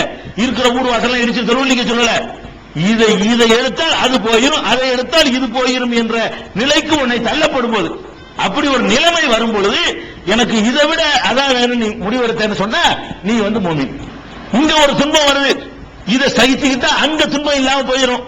இந்த துன்பம் வேணான்னு நினைச்சுக்கிட்டு ஓடணும்னு சொன்னா அங்க துன்பம் கிடைக்கும். இதுல எதை நீ தேர்ந்தெடுக்கிற என்ற கேள்வி முன்னாடி வைக்கப்பட்டால் இங்க உள்ள துன்பத்தை தேர்ந்தெடுக்கிறேன், நான் அங்க துன்பப்பட தயாரா இல்ல மறுமையில. நியாய தீர்ப்பு நாள்ல நான் துன்பப்பட மாட்டேன் அப்படின்னு நம்ம முடிவெடுத்தோம்னா நம்ம மூமின், நம்ம முஸ்லிமு, நம்ம இறை விசுவாசி, இறைவனை நம்பிக்கை கொண்டவர்கள். இந்த அம்மாட்ட இதான் பாடங்கள். இந்த அம்மாவிடத்துல அவ்வளவு பெரிய பாடங்கள், அவ்வளவு பெரிய வசதி சொகுசுகளோட இருந்துட்டு இந்த மாதிரி தூக்கி எறிஞ்சாங்களே. இன்னைக்கு நல்ல மனுஷன் கெட்டு போறதுக்கெல்லாம் கூட இந்த மனைவி ஏற்ற இந்த சொகுசின் மீது இருக்கிற ஆசனங்க காரணம். புள்ளுங்க ஆபீஸ்ல வேலை பார்த்துட்டு இருப்பான், இந்த அம்மா கொடுக்குற சாவி கொடுத்து அங்க பத்தியா பிரிஞ்ச பத்தி அடுத்த வீட்டுல, அங்க பத்தியா பூட்டி வாங்கிட்டாங்க, இங்க பாரு ஏசி எல்லாம் போட்டாங்க, நீ என்ன சும்மா இருக்கிற லஞ்சம் வாங்கிடுவான். நல்லதான் போயிட்டு இருப்பான். இவங்களுடைய நச்சரிப்பு தாங்க இயலாம தான் என்ன பண்றது, என்ன இந்த உலகத்தில் அடுத்த ஆள்கள் மாதிரி நம்மளும் இருக்கணும் என்று சொல்லி இந்த பகட்டின் மீது ஆசைப்பட்டு நல்லவர்கள் எல்லாம் கூட லஞ்சம் ஊழல் எல்லாம் திளைச்சு போறதுக்கு காரணமாக இது அமைஞ்சிருந்தது நம்ம உலகத்தில் நிறைய குடும்பங்கள்ல பார்க்கிறோம். அப்படி எல்லாம் இருக்கக்கூடிய ஒரு பெண் வந்து அதெல்லாம் ஜெயிச்சு இதெல்லாம் பெருசே கிடையாது, போடான் இந்த அரண்மனை தூக்கிட்டு போ, இந்த புடவை எடுத்துட்டு போய் எல்லாத்தையும் அப்புறம் எல்லாத்தையும் நீயே வச்சுக்க, எனக்கு அதான் வேணும் என்று தேர்ந்தெடுத்தாங்களே. அதுதான் மூமின்களுக்கு மாடல் சொல்ற அளவுக்கு அந்த பிறவனுடைய குடும்பத்தில் இருந்து அல்லாஹ் என்ன பண்றான், மூசா நபியுடைய அந்த கொள்கையை ஏற்றுக்கொள்ளக்கூடியவர்களை உண்டாக்கி வச்சிருக்கிறான் என்பதை நம்ம அவங்களுடைய வரலாறுல இருந்து நம்ம சொல்லிக்கிறோம். எந்த அளவுக்கு சொன்னா பெருமானார் ஸல்லல்லாஹு அலைஹி வஸல்லம் அவர்கள் முழுமை பெற்ற பெண்கள் என்று சொல்லும்போது, பெண்கள்ல முழுமை பெற்ற பெண்கள் என்று சொல்லும் பொழுது ரெண்டு பேர் தான் சொன்னாங்க. ஒன்னு வந்து பிறவனுடைய மனைவி ஆசியா, அவங்களுடைய பேர் ஆசியான்னு சொல்லி சஹீஹுல் புகாரியில 3411, 3434, 3769, 5418 ஆகிய ஹதீசுகள்ல அந்த பிறவனுடைய மனைவின்னு மட்டும்தான் குர்ஆன்ல இருக்குது. அவங்களுடைய பேர் என்னங்கிறது நபிகள் நாயகம் ஸல்லல்லாஹு அலைஹி வஸல்லம் ஆசியான்னு சொல்லி இருக்கிறாங்க. இந்த ஹதீசுகளை நீங்க பார்க்கலாம். ஆசியா அவர்களும் அதே மாதிரி மரியம் அவர்களும் பெண்கள்ல முழுமை பெற்றவர்கள், பரிபூர்ண அடைஞ்சவர்கள் என்று பெருமானார் ஸல்லல்லாஹு அலைஹி வஸல்லம் அவர்கள் பெரிதும் சிராகித்து பாராட்டி இருக்கிறாங்க. அப்படியான ஒரு சிறப்பை இந்த அம்மாவுக்கு அல்லாஹ் என்னஞ்சா கொடுத்திருந்தான். இதுல இன்னொரு செய்தி சொல்லிக்கிற வேண்டியிருக்கு. இந்த பிறவனுடைய மனைவின்னு வந்தவங்க என்ன பண்றாங்கன்னா, ஒரு ஆளை கொஞ்சம் புகழ் நல்லா சொல்லிட்டான்னு வைங்களேன், அதோட நிறுத்திக்கிறது. இவங்க என்ன பண்றாங்க, இருக்கிறார்கள் இதை நம்ம வேற மாதிரி ஒரு ருசிகரமா சொல்லணுமே அப்படிங்கிறதுக்காக வேண்டி அதுல ஒரு எக்ஸ்ட்ரா ஃபிட்டிங். என்ன ஃபிட்டிங்னு கேட்டா, இந்த பிறவனுடைய மனைவி இருக்காங்களே, இவங்கள சொர்க்கத்தில் அல்லாஹ் ரசூலுல்லாஹ்வுக்கு மனைவியாக்குவான். இவ்வளவு கலை பயான்கள்ல, சொற்பொழிவுகள்ல, நிறைய நூல்கள்ல, மாத பத்திரிகைகள்ல, பிரசுரங்கள்ல எல்லாம் இதுகளை குறிப்பிட்டு இருக்கிறாங்க. அதாவது ஆயிஷா நாயகி ரசூலுல்லாஹ் சொன்னாங்களாம், என்ன சொன்னாங்களா, எனக்கு வந்து சொர்க்கத்துல வந்து இந்த மரியம் அவங்களையும், ஈசா அலைஹிஸ்ஸலாமுடைய தாயார் மரியமையும் பிறவனுடைய மனைவி இருக்காங்களே அவங்களையும் வந்து அல்லாஹ் எனக்கு வந்து கல்யாணம் பண்ணி தருவான், உனக்கு தெரியுமா, எனக்கு திருமணம் பண்ணி தர போறான் என்று நபிகள் நாயகம் ஸல்லல்லாஹு அலைஹி வஸல்லம் சொன்னதாக அந்த இப்பதான் கட்டினாங்க. அந்த காலத்துல கட்டிட்டாங்க, ஒரு 1000 வருஷத்துக்கு முன்னாடியே இட்டு கட்டி பொய்யான செய்திகளை எல்லாம் சொல்லி வச்சிருக்கிறாங்க. இது தபரானிங்கிற நூல்ல இருந்தாலும் இதை சொல்லக்கூடிய ஒரு ஹாலித் பின் யூசுப் என்பவர் தான் இதை சொல்றாரு. இவர் வந்து இவருடைய செய்திகளை வந்து யாருமே ஏத்துக்கிறது இல்லை. இவர் பலவீனமான ஒரு ஆளு, கூட குறைய சொல்ற ஆளு, உள்ளதை பேசுற ஆள் இல்ல என்ற காரணத்தினால் இவர்கள் நிராகரிக்கப்பட்ட ஒரு நூல்ல தான் இருக்கிறது. அதே மாதிரி இன்னொரு அறிவிப்புல வந்து முகமது இப்னுல் ஹசன் என்பவர் இடம்பெற்றிருக்கிறாரு. அவர் வழியாக இந்த செய்தி சொல்லப்படுகிறது. அவர் நம்பகமான ஆள் இல்லை, நம்பிக்கை இல்லாத 2 ஆட்கள் வழியாகத்தான் இந்த செய்தி இடம்பெற்றிருக்கிறது நம்ம பார்க்கிறோம். அதனால வந்து இந்த மாதிரியான இட்டுக்கட்ட கதைகளை விட்டுற வேண்டியது. அவங்க சிறந்தவங்க ஒத்துக்கணுமே தவிர ரசூலுல்லாஹ் போய் அங்க போய் கல்யாணம் பண்ணி கொடுக்கறதுனாலயோ அப்படியெல்லாம் ஒண்ணுலாம் மார்க்கத்தில் கிடையாது. அவர்களுக்கு ஏற்ற ஒரு வாழ்க்கை துணை எல்லாம் என்ன செய்யுமா கொடுப்பான். அவங்களுக்கு ஏற்ற மாதிரியான ஒரு வாழ்க்கை, அவங்களுடைய நல்லதுக்கு தகுந்த மாதிரி துணையை கொடுப்பான். அது நபிகள் நாயகத்துக்கு தான் அவங்களை மனமுடிச்சு வைப்பான் என்றெல்லாம் சொல்வது வந்து ரொம்ப அதிகமான கற்பனை, இட்டுக்கட்டப்பட்ட செய்தி, பொய்யான செய்தி, அதுக்கு ஆதாரம் கிடையாது என்பதை நம்ம விளங்கிக்கணும். இது மூசா நபி வரலாறுல அவங்களோட தொடர்பு இருக்கிறாங்க. மூசா நபியோட நேரடியாக தொடர்பு இல்லாவிட்டாலும் கூட அவங்களுடைய கொள்கை ஏற்றுக்கொண்ட ஒரு அம்மா என்ற ஒரு அடிப்படையிலையும் அவங்க யாரை எதிர்த்தாங்களோ அந்த குடும்பத்திலேயே இந்த ஏகத்துவ தென்றல் வீசியது என்ற தகவலுக்காக வேண்டியும் இதையும் நம்ம மூசா நபி வரலாறாக தெரிந்து கொள்ள வேண்டும். அடுத்து என்ன விஷயம் என்று கேட்டால், இன்னொரு கதை. இந்த பிறவனுடைய மனைவி ரசூலுல்லாஹ்வுக்கு கல்யாணம் பண்ணி வைக்கும் போது அதுக்கு ஒரு ஃபிட்டிங் பண்றாங்க. என்ன பண்றான்னு கேட்டா, பிறவன் வந்து கெட்டவன், இந்த அம்மா நல்ல அம்மாவா இருக்கிறாங்க, அவங்க 2 பேரும் எப்படி குடும்பம் நடத்திருக்க முடியும், அப்ப அதுக்கு ஒரு கதையை உண்டாக்குவோம் சொல்லிட்டு அடுத்த கட்டுரை, இவன் வந்து ஆண்மை இல்லாம இருந்தான் பிறவனு, இந்த அம்மாவை எல்லாம் காப்பாத்துறதுக்காக வேண்டி அவனை ஆண்மை இல்லாம ஆக்கி வச்சிருந்தாங்க.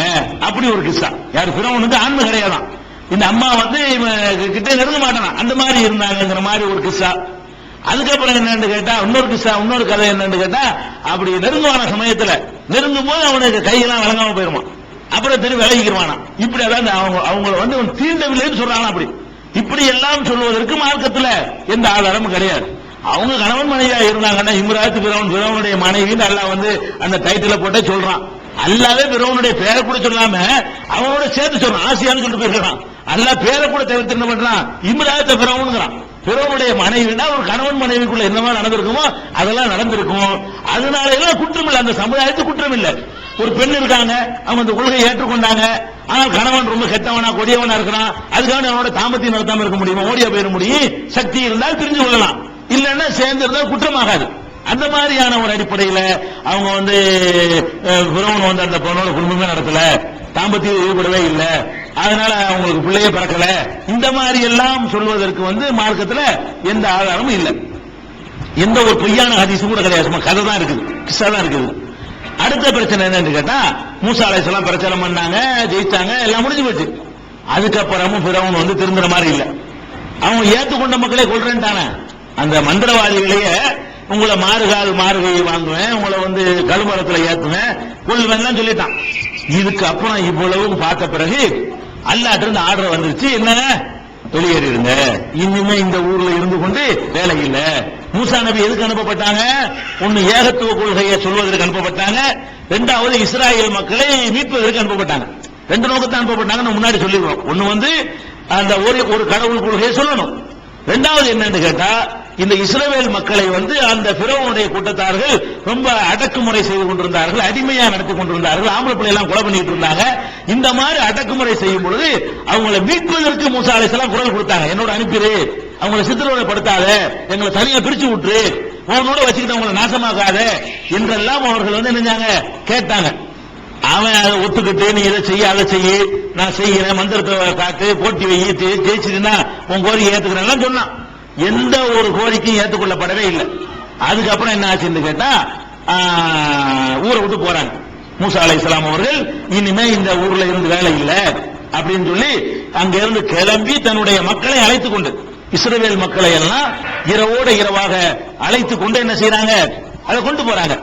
அதை கொண்டு போற செய்திகளை வந்து அல்லாஹ் திருமறை குர்ஆன்ல சொல்லி காட்டுறான். இது வந்து அவங்களா கூட்டிட்டு போல, அல்லாஹ்வுடைய ஆர்டர் வந்த பிறகுதான் போனாங்க. மூசா நபி அவர்கள் தன்னோட சேர்த்து பனி இஸ்ராயேல் மக்களை கூட்டிட்டு போனாங்களே, அவங்களா போல, அவங்களுக்கு இடப்பட்ட கடமை அவனை திருத்துறதுதான்.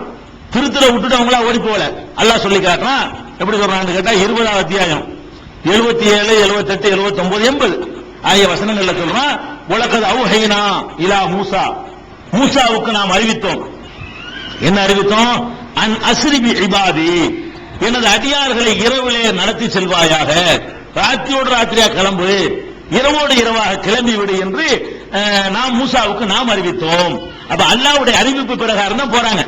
ஃபல்ரிபு லஹும் தரீகன் ஃபில் பஹரி, அவர்களுக்கு இந்த கடலிலே ஒரு பாதையை ஏற்படுத்தி கொடு, கடல்ல வந்து ஒரு பாதையை ஏற்படுத்தி கொடு, எபுசன் காய்ந்து போன பாதையை, கடலுக்குள்ள ஈரமே இல்லாத ஒரு பாதையை ஏற்படுத்தி கொடு என்று நம்ம என்ன செஞ்சோம், நாம் அவருக்கு அறிவித்தோம்.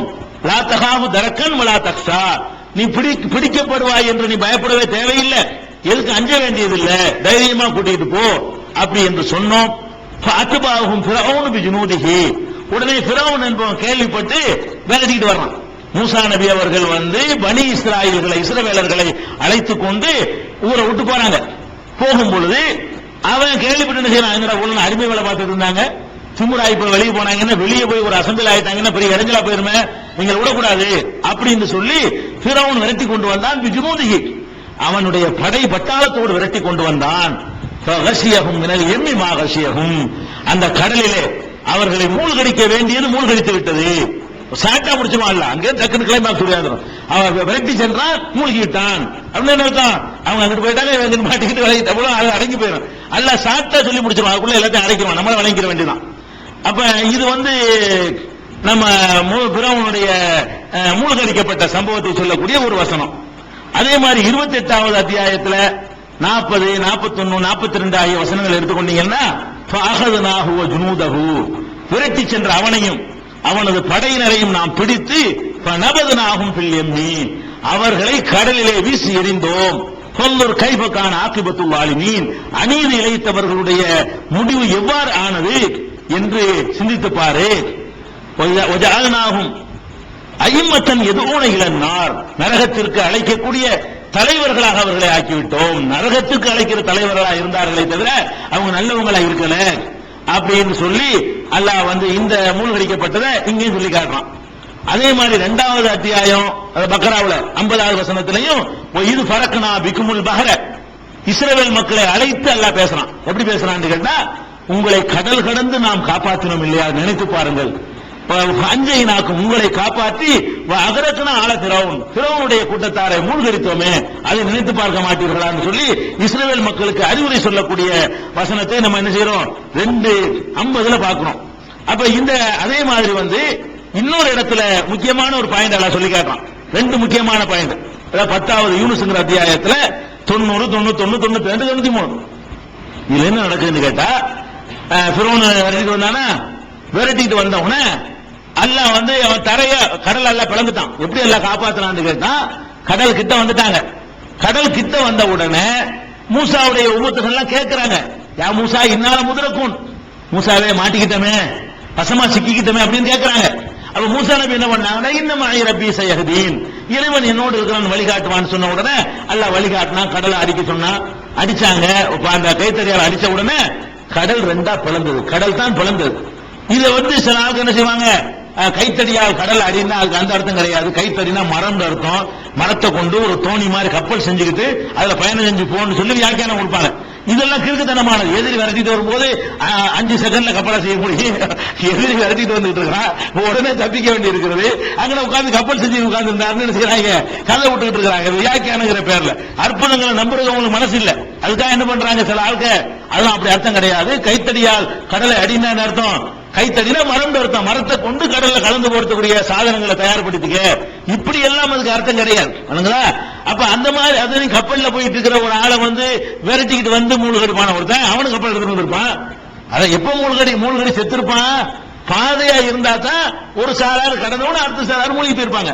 அப்ப கடலத்தான் அல்லாஹ் பிளந்தான். அல்லாஹ்வுக்கு இது லேசான விஷயம். கடலை பிளந்துட்டான். பிளந்த உடனே எப்படி பிளந்தான் தெரியுமா, இந்த பக்கம் தண்ணி, இந்த பக்கம் தண்ணி, நடுவுல தரை. அந்த தரையெல்லாம் எப்படி ஆக்கணும்னு கேட்டா காஞ்சதான்னு சொல்லிட்டான். நான் ஏற்கனவே வாய்ச்ச வசனத்துல 77 20:77 எபுசன் காஞ்சி போன, அதை தண்ணியை மட்டும் விளக்கல, தரையும் காஞ்சி வச்சிருக்கான். இல்லன்னா ஈரமா சரக்குலாம் இருந்துன்னு வைங்க, அதுவே சதக்கு தப்பிச்சு வரும்போது சரியா வருமா? அப்ப தண்ணீரை விளக்கி ஒரு செகண்ட்ல காய வைக்கிறது அல்லாஹ் ஒரு பெரிய விஷயம் கிடையாது. காஞ்சதாக அல்லாஹ் ஆக்கி வச்சிருந்தான். அதனாலதான் இவங்களும் தைரியம் பண்ண, காஞ்சி கிடக்கு அழகான பாதையா இருக்குன்னு சொல்லிட்டு பின்னா மூசா நபி தப்பிச்சு போன உடனே அதே பாதையில விரட்டிட்டு வர்றாங்க. அவங்க போய் அந்த கரை ஏறுவதற்கும் இவன் உள்ள நுழைவதற்கும் அல்லாஹ்வுடைய அந்த கண்ட்ரோல்ல கடலை பிரிச்சு வச்சிருந்தான் இல்லையா, அதை பிரிச்சதுக்கு மறு உத்தரவு போடுறதுக்கு சரியா இருந்துச்சு. எல்லாம் டோட்டலா நினைஞ்சிட்டாங்க, மூழ்கிட்டாங்க. அப்படி மூழ்கிற நேரத்துல அதான் முக்கியமானது, மூழ்கிற நேரத்தில் அவன் விளங்குறான். ஏன்னா அவனுக்கு பதவி தான் அவனுக்கு எடுத்துருக்குன்னு விளங்குது. மூழ்கும் போது அவன் என்ன சொல்றான்னு கேட்டா, கால ஹத்தா இதா அதரக்கஹுல் கர்கு, மூழ்கி போற நிலையை அவன் அடைந்த பொழுது கால ஆமன்து அன்னஹு லா இலாஹ இல்லல்லதி ஆமனத்து பிஹி பனு இஸ்ராயில், இஸ்ரவேல் மக்கள் எந்த அல்லாஹ்வை நம்பினார்களோ அந்த அல்லாஹ்வை நானும் நம்புகிறேன் அப்படிங்கிறான். அந்த நேரத்தில் அல்லாஹ் கேட்கிறான். அந்த ஒரு நேரத்தில் என்ன செய்யறான், அவன் நம்புனான்னு குர்ஆன் சொல்லுது. அப்படி என்ன சொல்லுதுன்னா, ஆமன்து அன்னஹு லா இலாஹ இல்லல்லதி ஆமனத்து பிஹி பனு இஸ்ராயில் வ அன மினல் முஸ்லிமீன், நானும் முஸ்லீம் கட்டுப்பட்டவர்ல ஒரு ஆள் தான், அந்த முஸ்லீம் சமுதாயத்தில் உள்ளவன் தான். இஸ்ரவேலர்கள் நம்புற அந்த அல்லாஹ்வை நான் நம்புறேன். இது வரைக்கும் நான் அல்லாஹ்னு இருந்தேன், போய் சொல்லிட்டான்ல, என்னை காப்பாத்துன்னு சொல்லி தான் கேட்கிறான். ஆனால் ஆள் ஆன அல்லாஹ் கேட்கிறான் திருப்பி, ஆள் ஆன அது சொல்ற நேரம் இதானா, ஏண்டா அது சொல்ற இதான நேரம், உனக்கு சக்கராத்துக்கு முன்னாடி எந்த தோப்பம் அல்ல ஏத்துக்குருவான். வேதனை டிக்ளேர் பண்ணி அழிக்க வந்த பிறகுலாம் முடியாது. அறிகுறி வரும் பொழுது வேண்டாம் நினைஞ்சிருக்கணும். கடல் பிளந்தவர் காப்பாற்றப்பட்டு உள்ள போனார்ல, அப்ப சுதாரிச்சிருக்கணும். என்னடா இது கடல் பழக்கமா, செண்டா பிளந்து இந்த ஆள்பா சாதாரண உள்ள போறாரா, என்னமோ நடக்க போகுது, நம்ம இப்ப திருந்துறதுதான் கட்டம் நினைச்சிருக்கணும். அப்ப கூட இந்த அற்புதத்தை கண்ணால பார்த்து வரதான் பார்க்கலாம். அற்புதத்தை கண்ணால பார்த்துட்டு போய் விரட்டி கொள்ளணும் தான் போனானே தவிர, அப்ப திருந்தல கட்டத்துல திருந்தல. கழுத்துக்கு தண்ணி வந்தவன ஓடிட்டு ஆமன் துண்டா எப்படி எல்லாம் ஏத்துக்கணும். ஆள் ஆன அல்லாஹ் கேட்கிறான், இப்பதானாடா கது அசைத்த கபலு, இதுக்கு முன்னாடி நீ மாறு செய்து கொண்டிருந்தாய், குந்தமினல் முஃப்ஸிதீன், குழப்பம் வேற செய்து கொண்டிருந்தாய், அப்படின்னு சொல்லிவிட்டு அல்லாஹ் கேட்கிறான். அல்லாஹ் வந்து பேசுறான். அல்லாஹ் கூப்பிட்டான்ல, யாரெல்லாம் என்னை காப்பாத்துன்னு சொன்ன காரணத்தினால, நானும் இறைவனை ஏற்றுக்கொண்டேன்னு சொன்ன காரணத்தினால உடனே அல்லாஹ்வே மறுபடி கூறான், டேய் அல்யோம நஜ்ஜீக பதினிக்க, உன்னுடைய உடலை நாம் பாதுகாத்து வைப்போம். உன் உடலை என்ன செய்வோம்? பாதுகாத்து வைப்போம். லி தக்கூன லிமன் கல்பக ஆயா, உனக்கு பின்னாடி வருபவர்களுக்கு நீ ஒரு அத்தாட்சியாக திகழ வேண்டும் என்பதற்காக உன் உடம்பை நாம் பாதுகாத்து வைப்போம் அப்படின்னு சொல்லி, ஒயின்ன கசீரம் மினன் நாசி அன் ஆயாத்தினா லகாஃபிலூன், அதிகமான மக்கள் நம்முடைய அற்புதங்களை அத்தாட்சிகளை கண்டுகொள்ளாமலே இருக்கிறார்கள் அப்படின்னு எல்லாம் முடிக்கிறான். இது இஸ்லாத்தினுடைய ஒரு தனி சிறப்பு தான். என்ன சிறப்பு? எந்த ஒரு அற்புதத்தை சொன்னாலும் அங்க எவிடன்ஸ் விட்டு வச்சிருப்பான். அல்லாஹ் கடல் பிளந்து நம்ப இயலுமா? நமக்கு கடல் பிளந்தது என்பது சாதாரண நிலையில் இருந்து பார்த்தோம்னா இறை நம்பிக்கை உள்ளவர்கள் நம்ப இயலும். இறை நம்பிக்கை இல்லாத ஒருத்தர் நிலையில் இருந்து பார்த்தீங்கன்னா அது எப்படி கடல் எப்படி பலந்து நிக்குமா? எப்படி நிக்கி? அதுவும் எப்படி இருந்துச்சான்? ஒவ்வொன்றும் ஒரு தகுதியில் அழியுங்களாம். ஒவ்வொரு இதுவும் ஒரு மழை அளவுக்கு நின்றுச்சான் கடல். சும்மா கொஞ்சோண்டு இடத்தை பிரிக்கல, கடலை பிளந்தோம்னு சொன்னா உள்ள போறாங்க, அவங்க மேல பார்த்தாங்கன்னா தண்ணிய ஒவ்வொன்றும் ஒரு பெரிய மலை அளவுக்கு உயரமா இருக்கு. மலை மாதிரியான உயரத்துல தண்ணியை நிப்பாட்டி வச்சுதான் அல்லாஹ் வந்து கடல்ல ஒரு ஆழம் இருக்கும்ல, கடல்ங்கிறது ஒரு மலை அளவுக்கு எல்லாம் ஒரு ஆழமா தான் இருக்கும். அவ்வளவு பெரிய ஆழத்துக்குள்ளதான் அவங்க என்ன செஞ்சிருக்காங்க, போயிருக்கிறாங்க. அப்படி மூழ்கடிக்கப்பட்டிருக்கக்கூடிய நேரத்துல இது யாராவது ஏத்துக்குவாங்களா? ஏத்துக்கிறதுக்கு ஒரு தயக்கம் ஏற்படும். இது தயக்கம் ஏற்படக்கூடிய சம்பவங்களுக்கெல்லாம் அல்லாஹ் வந்து எவிடன்ஸ் வச்சிருப்பான். மற்றவர்கள் அற்புதமான செய்தியெல்லாம் சொல்லுவாங்க. நூஹ் நபி மேட்டிற்கு நம்ம சொன்னோம், அந்த கப்பலை அல்லாஹ் காப்பாத்தி வச்சான். எவிடன்ஸ். இவனை மூழ்கடிச்சது அல்லாஹ் என்ன எவிடன்ஸ் வச்சிருக்கான்னு கேட்டா, இவன் உடலை நான் பாதுகாப்பேங்கிறான். எப்ப பாதுகாப்பேங்கிறான்? பாதுகாப்பதற்குரிய எந்த விதமான சாதனமும் இல்லாத ஒரு காலகட்டத்தில். இப்படியான இப்ப பாதுகாக்கலாம், யார் உடலை வந்தாலும். இப்ப என் உடலை பாதுகாக்க நினைச்சா அதுக்கு கொஞ்சம் செலவு பண்ணோம்னு சொன்னா எத்தனை வருஷத்துக்கு என் உடலை பாதுகாத்து வைக்க முடியும்? அப்படியான ஒரு காலத்தில் நீங்க வாழ்ந்து அதுக்குரிய கெமிக்கல், அதுக்குரிய ரசாயனம், அதுக்குரிய கிளைமேட், அதுக்குரிய அந்த பாக்ஸ்கள் எல்லாம் இருந்துச்சுன்னா இன்னைக்கு யார் உடலை வேண்டாலும் பாதுகாக்கலாம். பாதுகாக்க முடியாத ஒரு காலத்தில் அவன் அழிச்சுப்பட்டது. கடல்ல வர மூழ்கடிக்கும் போது அதுவே பாதுகாக்கிறதுக்கு இடைஞ்சலானது. சும்மா சாவடிக்கிறதை விட கடல்ல மூழ்கடிச்சு அதுல உள்ள திமிங்கலமும் மீன்களும் சுறாக்களும் வந்து தின்று அதுலயே தின்னுட்டு ஒண்ணுமாக்கிட்டு போயிடும். ஊரையே அழுகியே போயிடும் எல்லாமே. அந்த மாதிரியான ஒரு இடத்துல மூழ்கடிச்சு விட்டு உன்னை காப்பாத்துவேங்கிறான். அந்த காப்பாத்துவேன்னு சொன்னதை வந்து அவன் உடலை வந்து ரசூல் ஸல்லல்லாஹு அந்த குர்ஆன் வசனம் வருத அப்ப கூட அந்த உடல் எடுக்கப்படல. எடுத்தாங்கன்னா மறுபடியும் காலத்தை பாதுகாக்க முடியாம போயிடும். எடுத்தாங்கன்னு வைங்களேன், மனிதன் எந்த காலத்துல சுயமா பாதுகாக்கிற நாலேஜ் வருமோ அந்த காலம் வரைக்கும் அந்த உடலை காட்டாம வைத்து, இப்ப சமீபத்தில் என்ன செஞ்சிருக்கான், அந்த உடலை வந்து இன்னைக்கு வந்து எடுத்து இது இத்தனை வருஷத்துக்கு முந்தினதுதான் இதனுடைய அதெல்லாம் கண்டுபிடிக்கணும். ஒவ்வொரு பொருளுடைய வயசு என்னங்கிறத இந்த இந்த போலியத்தை கொடுத்து இதுக்கு எத்தனை வயசுன்னு கேட்டா இந்த துகள்களை ஆய்வு பண்ணி சொல்ல இயலும். அப்படியான ஒரு நாலேஜ் இன்னைக்கு உலகத்துல வளர்ந்துருச்சு. அதனால எந்த ஒரு பாடி, ஒரு சட்டை, ஒரு பொருள், எந்த பொருளா இருந்தாலும் சரி இது இத்தனை 1000 வருஷம் இருக்கும், இது இத்தனை லட்சம் வருஷம் இருக்கும்னு அந்த கால மாறுதல்களை கணக்கிட்டு சொல்லக்கூடிய காலத்தில் நம்ம வாழ்ந்து கொண்டிருக்கிறோம். இவன் சொல்லக்கூடிய இந்த காலம், ஏரியா, அந்த அமைப்பு இதெல்லாம் பார்க்கும் பொழுது இவன் தான் ஆளு என்று சொல்லி தடய அறிவியல் துறையை சேர்ந்தவர்கள் வந்து நிரூபணம் பண்ணியிருக்கிறாங்க. அவங்க உடல் இன்னைக்கு எடுத்து இன்னைக்கு வரைக்கும் எகிப்துடைய மியூசியத்தில் வைத்து என்ன செய்யறாங்க, 20-25 வருஷங்களாக அதை பாதுகாத்துட்டு வர்றாங்க.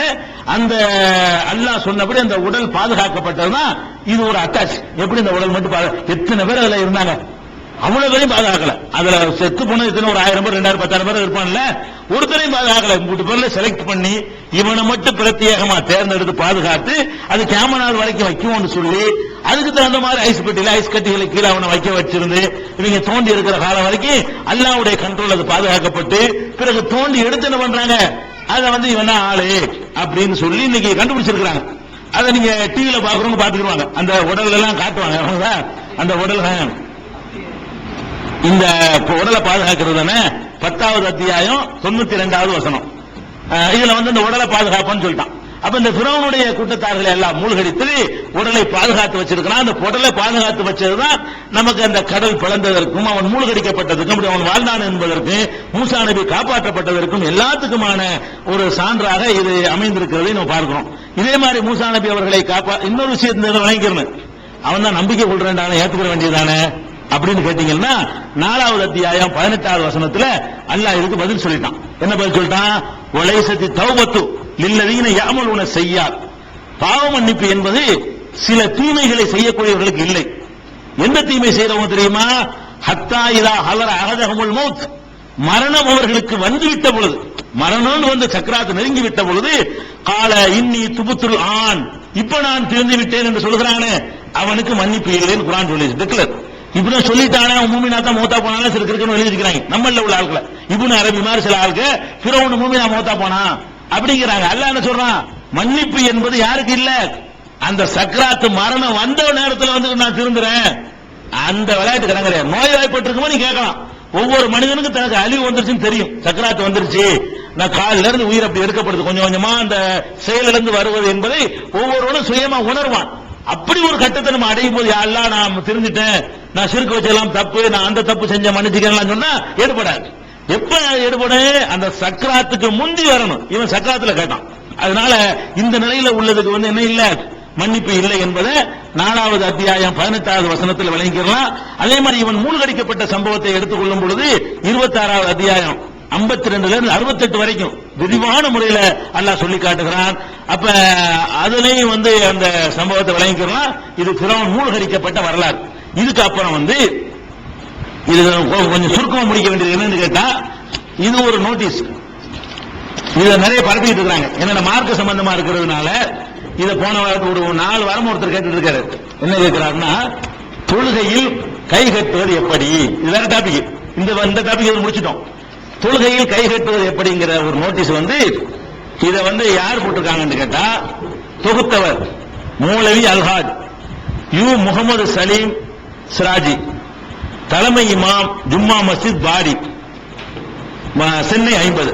இதை போட்டுட்டு இதை அச்சடித்துக் கொள்ளலாமா, ஜெராக்ஸ் எடுக்கலாம், நிறைய விநியோகம் பண்ணுங்க அப்படி இப்படிலாம் போட்டு இதுல எழுதியிருக்கிறாங்க. இதுல என்ன எழுதுறாங்கன்னு கேட்டா, ஃபர்ஸ்ட் எழுதுறாங்க, நபிகள் நாயகம் ஸல்லல்லாஹு அலைஹி வஸல்லம் அவர்கள் தொழுகையில அவங்க வந்து தன்னுடைய வலது கையை இடது கையின் மீது வைத்து தொப்புளு கீழே தான் வைத்தார்கள், தொப்புளு கீழே வைத்தார்கள் அப்படின்னு சொல்லி இப்னு அபி ஷைபா அப்படிங்கிற நூலை ஆதாரமா காட்டி தொப்புளு கீழே வைக்கிறதான் சுன்னத்தை தவிர நெஞ்சில கட்டுறது என்ன இல்ல, சுன்னத்து இல்ல அப்படின்னு எழுதியிருக்கிறாங்க.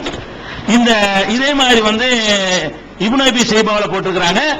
அதே மாதிரி வந்து அபூதாவுதுல வரக்கூடிய ஒரு ஹதீஸ், அபூ ஹுரைரா சொல்லக்கூடிய ஹதீஸையும் போட்டிருக்கிறாங்க. இந்த 2 ஹதீஸை, இது அல்லாத இன்னும் சில ஹதீஸ்லாம் இருக்குது, அதான் உங்களுக்கு தெரியலன்னு நினைக்கிறேன்.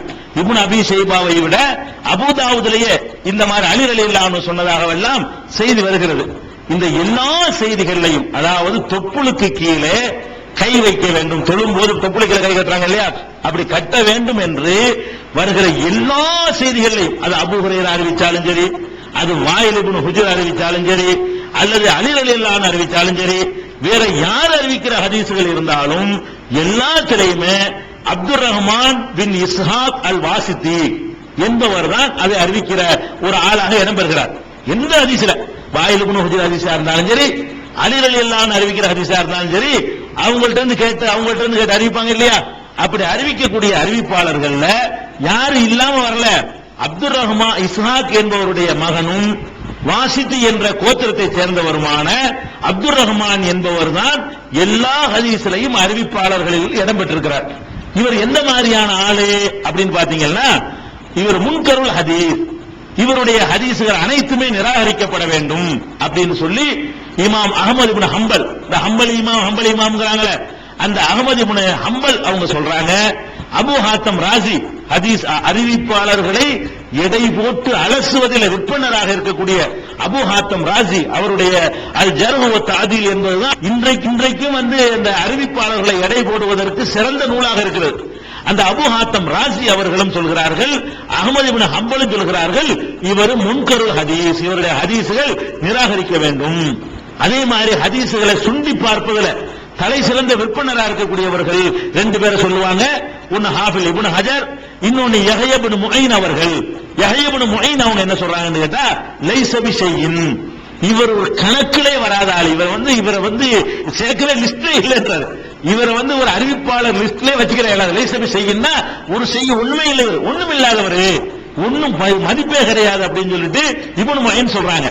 இமாம் நவவி அவர்கள் சொல்றாங்க, லைஃபுன் பில் இத்திஃபாக், ஏகமனதான முடிவு பிரகாரம் இவர் பலவீனமானவர், கருத்து வேறுபாடே கிடையாது. ஒரு 2 பேர் கூட இவர் நல்லா இருந்து சொல்லல, எல்லாருமா சேர்ந்து பலவீனமானவர் என்று முடிவு செய்யப்பட்டவர் யாரு? இந்த அப்துல் ரஹ்மான் பின் இஸ்ஹாக் அல் வாசித்தி என்பவர். அதே மாதிரி பைஹகி இமாம் அவரோட தன் நூல்ல இதை பதிவு செஞ்சிருக்கிறாரு. அவரே சொல்றாரு மத்ரூகுன், இந்த ஆளை விட்டு கணக்கில் சேர்க்கக்கூடாதுன்றாரு. அப்ப இந்த ஹதீஸ் அவங்க இப்னு அபி ஷைபா ஒண்ணுதான் போட்டுருக்காங்க. நம்ம வேண்டாம் அவங்களுக்கு இன்னும் கொஞ்சம் நூலையும் சொல்லிக் கொடுப்போம். இவங்க சொல்லக்கூடிய அந்த ஹதீஸ் அபுதாவுதுல இருக்கிறது, அஹ்மதுல இருக்கிறது, பெரிய பெரிய கிதாபுல இப்னு அபி ஷைபா போட்டுக்கிறாங்க. அஹ்மதுல இருக்கிறது, அபுதாவுதுல இருக்கிறது, இப்னு அபி ஷைபாவுல இருக்கிறது, தாரகுத்னில இருக்கிறது, பைஹக்கில இருக்கிறது, எல்லாத்திலையுமே இந்த ஆசாமி தான் வருகிறார். அதனால இந்த ரெண்டு ஹதீஸ பொறுத்த வரைக்கும் மொத்தம் இதுல இந்த பேஜ்ல மட்டும் மொத்தம் 5 இருக்குது. முதல் 2 ஹதீஸ பொறுத்த வரைக்கும் இதுதான் தீர்ப்பு. அடுத்து என்ன பண்றாரு, இந்த மௌலை போட்ட பிரசுரத்துல 3வது ஹதீஸ் போடுறாரு. அன் வாயில் இப்னு ஹுஜர் அன்னஹு கால ஸல்லைத்து மஅன் நபி ஸல்லல்லாஹு அலைஹி வஸல்லம், நான் வாயில் இப்னு ஹுஜர் சொல்றாங்க, நான் நபி ஸல்லல்லாஹு அலைஹி வஸல்லம் ஓடு தொழுதேன். ஃபவலா யதஹுல் யும்னா அலா யதிஹில் யுஸ்ரா, அவங்க தன்னுடைய வலது கையை தன்னுடைய இடது கையின் மீது வைத்து தகத்த சதுரிகி, நெஞ்சுக்கு கீழே வைத்தார்கள். நெஞ்சில வச்சாங்க இல்லையா, எப்படி இருக்கு, தகத்த சதுரிகி, நெஞ்சுக்கு கீழே வைத்தார்கள் அப்படின்னு சொல்லி இருக்கிறது. இப்னு ஹுஸைமா நூலும் போட்டிருக்காங்க, இப்னு ஹுஸைமான் போட்டிருக்காங்க. இது இப்படி ஒரு ஹதீஸ அவர் இப்னு ஹுஸைமாவுல எடுத்து காட்டினார்னா 1 லட்சம் ரூபாய் பரிசு. இப்படி ஒரு ஹதீஸ அல்லாஹ்வுடைய தூதர் மீது இட்டுக்கட்டி சொல்லப்பட்ட பொய். தகுத்த சதுரிகி என்று ஹதீஸ் கிடையாது. நெஞ்சுக்கு கீழேங்கிற சொல்லுக்கு பாருங்க, இவர் இப்னு ஹுஸைமாவை பார்த்துட்டு எழுதல. இது மிஸ்டேக் எங்க வருதுன்னு கேட்டா, ஷாஃபி மذஹபுடைய ஃபிக்ஹ் கிதாபுல இப்னு ஹுஸைமாவுல இப்படி இருக்குன்னு எழுதிக்கிறாங்க. அதை பார்த்து தான் எழுதிக்கிறார். இவரா வித்து கட்டல, ஷாஃபி மذஹபுடைய கிதாபு. இதெல்லாம் நாங்க ஒரு 6-7 வருஷத்துக்கு முன்னாடி இதெல்லாம் நாங்க ஆய்வு பண்ண விஷயம். 6-7 வருஷத்துக்கு முன்னாடி தகுத்த சதுரிகின்னு போட்டிருக்கிறாரு. இப்னு ஹுஸைமாவை ஸ்டார்டிங்ல கடைசி வரைக்கும் இதுக்காக பார்த்தோம். இந்த நோட்டீஸ் எல்லாம் நாங்க பார்க்கல. இப்படி ஒண்ணு நெஞ்சுக்கு கீழே என்ன பிரச்சனை இல்லாம குழப்பம் இல்லாம போயிருமாங்கிறதுக்கான சரியா இருக்குமே. எதுக்கு நம்ம இதை தேடணும்? அப்படி இருந்தா நம்ம அமல் செய்யலாம்னு இருக்குதான். அவங்க சொல்றாங்க நம்ம சும்மா இருந்துட மாட்டோம். இருக்காங்கன்னு பார்க்கும்போது தருத்த சதுரி இருக்கான்னு பார்த்தா ஃபத்துல் முய்யானத்து தாலிபீன் இந்த மாதிரி ஷாஃபி மذஹபுடைய கிதாபுகள் இருக்கு. அந்த கிதாபுல இப்னு ஹுஸைமாவில் இப்படி இருக்குன்னு எழுதி வச்சிருக்காங்களே தவிர இப்னு ஹுஸைமாங்கிற கிதாபை பார்க்கணுமா இல்லையா? இப்னு ஹுஸைமாவை எடுத்து பாத்தீங்கன்னா இந்த சிராஜி மௌலவி முகமது சலீம் சிராஜிங்கிறவர் போட்டிருக்காரு. இவர் சொல்லக்கூடிய இந்த ஹதீஸ் இப்னு ஹுஸைமாவில் இல்லை, பொய். எந்த ஹதீஸ்? தகுத்த சதுரி, நெஞ்சிக்கு கீழே அப்படின்னு இப்னு ஹுஸைமா இருக்குன்னு போட்டிருக்கிறார். இல்ல, இப்னு ஹுஸைமாவுல என்ன இருக்குன்னு கேட்டா அலா சதுரிக்கு தான் இருக்கு, நெஞ்சின் மீது தான் இருக்குது. தகுத்துன்னா கீழே, அலான்னா மேல. மேலேங்கிறத கீழே வேணும்னு மாத்தி வச்சுக்கிட்டு இந்த ஆளுக்கு என்ன பண்றாங்க, குழப்பம் பண்றாங்களே தவிர இப்னு ஹுஸைமாவில் இருக்கிற அது ஒரு வேடிக்கை என்ன தெரியுமா? இந்த ஹதீஸ் அப்படி போட்டுவிட்டு அதுக்கு அடுத்த பக்கத்தில் என்ன பண்றாங்கன்னு கேட்டா அதே இப்னு ஹுஸைமா போடுறாங்க. எப்படி தெரியுமா? ஸல்லைத்து மஅன் நபி ஸல்லல்லாஹு அலைஹி, அதே வாசகத்தை ரசூலுல்லாஹ்வோட நான் தொழுதேன், வலது கை இடது கை மீது வைத்தார்கள், அலா சத்ரிஹி, நெஞ்சின் மீது வைத்தார்கள். ஒரு ஹதீஸ் பேக் சைடுல இருக்கு. இந்த சைடுல நெஞ்சுக்கு கீழே, நெஞ்சுக்கு கீழே தொப்புள் வரைக்கும் போயிரும்ல, நெஞ்சுக்கு கீழே எல்லாம் கீழே தானே, நெஞ்சு கீழேன்னு ஒரு ஹதீஸை இப்னு ஹுஸைமான்னு போட்டாச்சு. அடுத்த பேஜ்ல என்ன பண்றாருன்னா அலா சத்ரிஹிங்கிற இடத்தை போட்டுருக்காரு. அதே வாசகத்தை போட்டு தகுத்த சத்ரிஹி என்று இந்த பக்கத்திலையும் அலா சத்ரிஹின்னு இந்த பக்கத்திலையும் போட்டிருக்காரு. அலா சத்ரிஹி போடும்போது மட்டும் வால்யூம் பக்கமெல்லாம் போட்டுக்கிறாங்க கரெக்டா. அதாவது கவனிக்கணும், இப்னு ஹுஸைமா பாகம் 1 பக்கம் 243 அதெல்லாம் கரெக்டா போட்டுருக்காங்க. எதுல? அல மீது, நெஞ்சின் மீதுங்கிற இடத்துல கரெக்டா போட்டாச்சு. நெஞ்சுக்கு கீழே போடும்போது நூறு இல்ல, பாகம் இல்ல, பக்கம் இல்ல, ஒண்ணும் இல்ல, இப்னு ஹுஸைமா மொட்டையா இப்னு ஹுஸைமா. அப்ப இந்த மாதிரியான ஒரு சொல்லு இப்னு ஹுஸைமாங்கிற நூலில் இல்லை. ஒரு மௌலவி ஒரு விவாதத்து மாதிரி ஒரு பிரசனம் போடுவதாக இருந்தால் தேடி பார்த்துட்டு போடணும், பொய் சொல்லக்கூடாது. ரசூலுல்லாஹ் மேல பொய் சொன்ன குற்றம் வந்துரு. அதனால இந்த ஹதீஸை சொல்லிக்கிட்டு நெஞ்சு கீழே தான் கட்டணும் என்று வாதம் பண்ணுவது தப்பு. அதுக்கப்புறம் என்ன, அடுத்த ஹதீஸ் போட்டிருக்கா, என்ன எவ்வாறு தொலைக்கண்டு அவ்வாறு தொழுங்கள் போட்டிருக்கா. அது சரியான ஹதீஸ், அதை நம்ம சொல்லிட்டு இருக்கோம். அதுல அவருக்கு பாயிண்ட் ஒண்ணும் கிடையாது. சரி, அதுக்கடுத்து என்ன போட்டிருக்காருன்னு கேட்டா, நெஞ்சு கீழே இந்த இப்னு ஹுஸைமா ஹதீஸ் இருக்குல்ல, அவங்க இப்ப இதெல்லாம் பாயிண்ட் வர்றாங்க பாருங்க. இவ்வளவு இருக்குது, தொப்புளுக்கு கீழே தான் இருக்குது, தொப்புளுக்கு கீழே இருக்குது. ரொம்ப கரெக்டான ஹதீஸ் அவங்க எழுதிருக்காரு. தொப்புளுக்கு கீழேங்கிறது சரியான ஹதீஸ் தான். அது மாதிரி நெஞ்சு கீழே தான் ஹதீஸ்கள்லாம் இருக்குது. இவ்வளவு ஆதாரப்பூர்வமான செய்திகள்லாம் இருக்கும் பொழுது இவங்க நெஞ்சின் மேலேன்னு ஒரு ஹதீஸை காட்டுறாங்க இப்னு ஹுஸைமாவுல. அதுல முஅம்மல் ஒரு ஆள் இடம்பெறாரு, அவர் பலவீனமான ஒரு ஆளு, அதை வச்சுக்கிட்டு நெஞ்சில கட்டணுங்கிறாங்க அப்படின்னு என்ன செய்யறாங்க அவங்க, விமர்சனத்துல எழுதியிருக்கிறார். விமர்சனம் என்ன வருதுன்னு கேட்டா, அவங்க எழுதின எல்லாம் ஆதாரப்பூர்வமான செய்தியா எழுதிவிட்டு ஒண்ணு இல்லாதது, ரெண்டு விஷயம் அந்த அப்துல் ரஹ்மான் இப்னு இஸ்ஹாக் வரக்கூடியது, இது சம்பந்தம் இல்லாது, என்ன எவ்வாறு தொலை கொண்டீர்களோ அவ்வாறு தொழுகிறது அவங்களுக்கு சம்பந்தம் இல்லாத டாபிக். அடுத்து இந்த பக்கத்தில் என்ன இருக்குன்னா, ஒரே ஒரு ஹதீஸ் தான் போட்டுக்கிறாங்க. இந்த ஹதீஸ் என்ன போட்டிருக்காங்கன்னா, நம்ம நெஞ்சின் மீது கட்டினாங்கன்னு வருது இப்னு ஹுசைமா, அதை போட்டுவிட்டு இதுல முஹம்மது ஒரு ஆள் வர்றாரு, அவர் சரியில்லைன்னு சொல்லியிருக்கிறாங்க. சரியில்லைதான், நாங்களும் சரியில்லைன்னு தான் சொல்றோம். விளங்குதா? இப்னு ஹுசைமாவுடையதை மட்டும் ஆதாரமாக வைத்து நம்ம நெஞ்சில கை வெட்டல. அது விளங்கி அவங்க விளங்குறது, நாம என்ன செய்யறோங்கிறத அவங்க நம்மள்ட்ட இருந்து விளங்கணும். நம்ம இதை மட்டும் ஆதாரம் காட்டுறோம், இது எக்ஸ்ட்ரா சப்போர்ட்டுக்கு சில ஆட்கள் இருக்கும்போது சேர்த்துக்குவாங்க. ஏன்னா வேற ஒரு சைகான இருக்கிறதுனால, ஆதாரப்பூர்வமான ஒரு ஹதீஸ் இருக்கிறதுனால அதையும் போட்டுவிட்டு ஒரு ஆதாரப்பூர்வமான ஹதீஸ் சப்போர்ட் பண்ணுதுன்னு இதையும் சில ஆளுகள் எழுதி விட்டுருவாங்க. நம்ம அதை கூட தவிர்ப்பது நல்லது. இந்த லைஃபான ஹதீஸ் சொன்னா நம்ம எடுத்து காட்டக்கூடாது. நம்ம எந்த ஆதாரத்தை வச்சு நம்ம சொல்றோம்னு கேட்டா, அதாவது ஹுல்பு தாயி அப்படிங்கிற ஒரு சஹாபி அறிவிக்கிறாங்க. என்ன சொல்றாங்கன்னு கேட்டா, நபிகள் நாயகம் ஸல்லல்லாஹு அலைஹி வஸல்லம் அவர்கள் அவர் கூட எப்படி சொல்றாருன்னு கேட்டா, யலவு ஹாதிஹி அலா சத்ரிஹி, இதை தன்னுடைய நெஞ்சின் மீது வைப்பார்கள். இதை தன்னுடைய நெஞ்சின் மீது வைப்பார்கள் சொல்லிட்டு, அந்த இதைங்கிறது எப்படி விளக்குறாரு தெரியுமா? வஸஃப யஹ்யா அல் யும்னா அலல் யுஸ்ரா ஃபௌகல் மப்சர், இந்த வலது கையை இடது கையின் மீது, இந்த இருக்கிறார் அந்த மூட்டு, இந்த மூட்டின் மீது வைத்து இதை நெஞ்சின் மீது வைப்பார்கள். இப்படி சின்ன பிள்ளை சொல்ற மாதிரி சொல்றாரு. அதாவது இதை இந்த வார்த்தையை தான் அவர் சொல்றாரு. சொல்லும்போது என்ன வர்ணிச்சு சொல்றாரு? சொல்லாம வலது கையை இடது கையின் மீது இப்படி வைத்து, இந்த செட்டு இப்படி இருக்குல்ல, இதை ரசூலுல்லாஹ் நெஞ்சின் மீது வைத்து நான் பார்த்தேன் அப்படின்னு சொல்லி முஸ்னத் அஹ்மது, இமாம் அஹ்மது இப்னு ஹம்பல் அவர்களுடைய முஸ்னத் அஹ்மது என்ற நூல்ல 20,961வது ஹதீஸ். 20,000 ஹதீஸ் நூல்லையே அதிகமான ஹதீஸ்கள் கொண்டது அஹ்மது தான். 30,000 ஹதீஸ்க்கு மேல வரும்.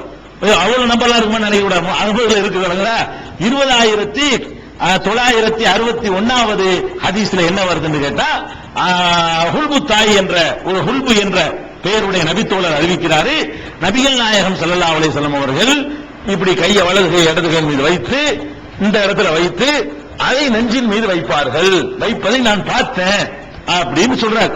அப்ப இந்த ஹதீஸ் ஆதாரப்பூர்வமான ஹதீஸை வைத்துத்தான் நெஞ்ச கட்டுவது என்பதை நம்ம சொல்றோமே தவிர இப்னு ஹுசைமாவுடைய ஹதீஸை வச்சு அல்ல. அதை சேர்த்துக்கிறோம். சில நேரங்கள் என்ன செய்வோம், இன்னொரு பலவீனமா சப்போர்ட்டா இருக்கனால சேர்த்துக்கிறோம். சில உலமாக்கள், நம்ம உள்ள உலமாக்கள் சில பேர் சேர்த்து சொல்லுவாங்க. அது சொல்லக்கூடாது, சொன்னா அது மட்டும் பிடிக்கிறாங்க.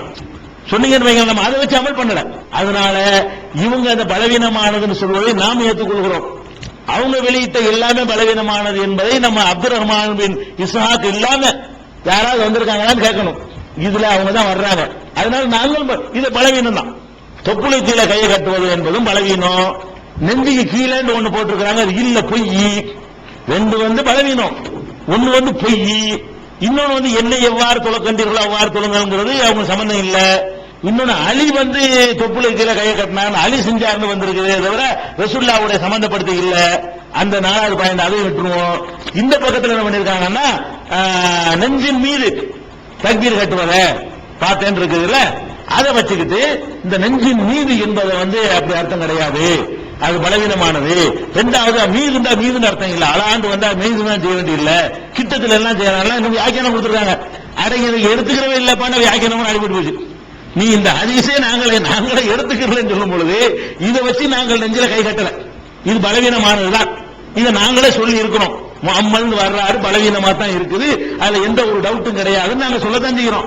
அப்ப பலவீனமானது நாங்களே சொல்லி நாங்க சொல்லாத ஒன்றை நீங்க ஆதாரமா காட்டி நோட்டீஸ் போடுவது என்பது அது ஏற்புடையது கிடையாது. அதனால இந்த ஹதீஸ் இல்ல, முஸ்னத் அஹ்மதுல உள்ள ஹதீஸை தான் நம்ம ஆதாரமா வைத்து சொல்லுகிறோம். அதனால நீங்க ஒரு பிரச்சனை இன்ஷாஅல்லாஹ் மாவட்ட தௌஹீத் ஜமாஅத்துல உங்களுக்கு போட்டு தருவாங்க. இது சம்பந்தமாகவே இது அரபி மூலம் எல்லாம் போட்டு, ஒவ்வொரு நூலில் உள்ள அரபியும் போட்டு, அது என்னென்ன மாதிரி இந்த இதுல உள்ள 1 லட்சம் ரூபாய் பரிசையும் போட சொல்லிடுவோம். இந்த மாதிரி நோட்டீஸ்லேயே போடுவோம். அதை கொண்டே இந்த பாடி பருவ விநியோகம் பண்ணுங்க. நெஞ்சில கை கட்டுவதுதான் சுன்னத்து, தொப்புள்ள கட்டுவதற்கோ தொப்புளு கீழே கட்டுவதற்கோ எந்த ஹதீஸும் கிடையாது. ஆம்பளையா இருந்தாலும் பொம்பளையா இருந்தாலும் நெஞ்சில தான் தக்பீர் கட்ட, அதான் ரசூலுல்லாஹ்வுடைய வழிமுறை.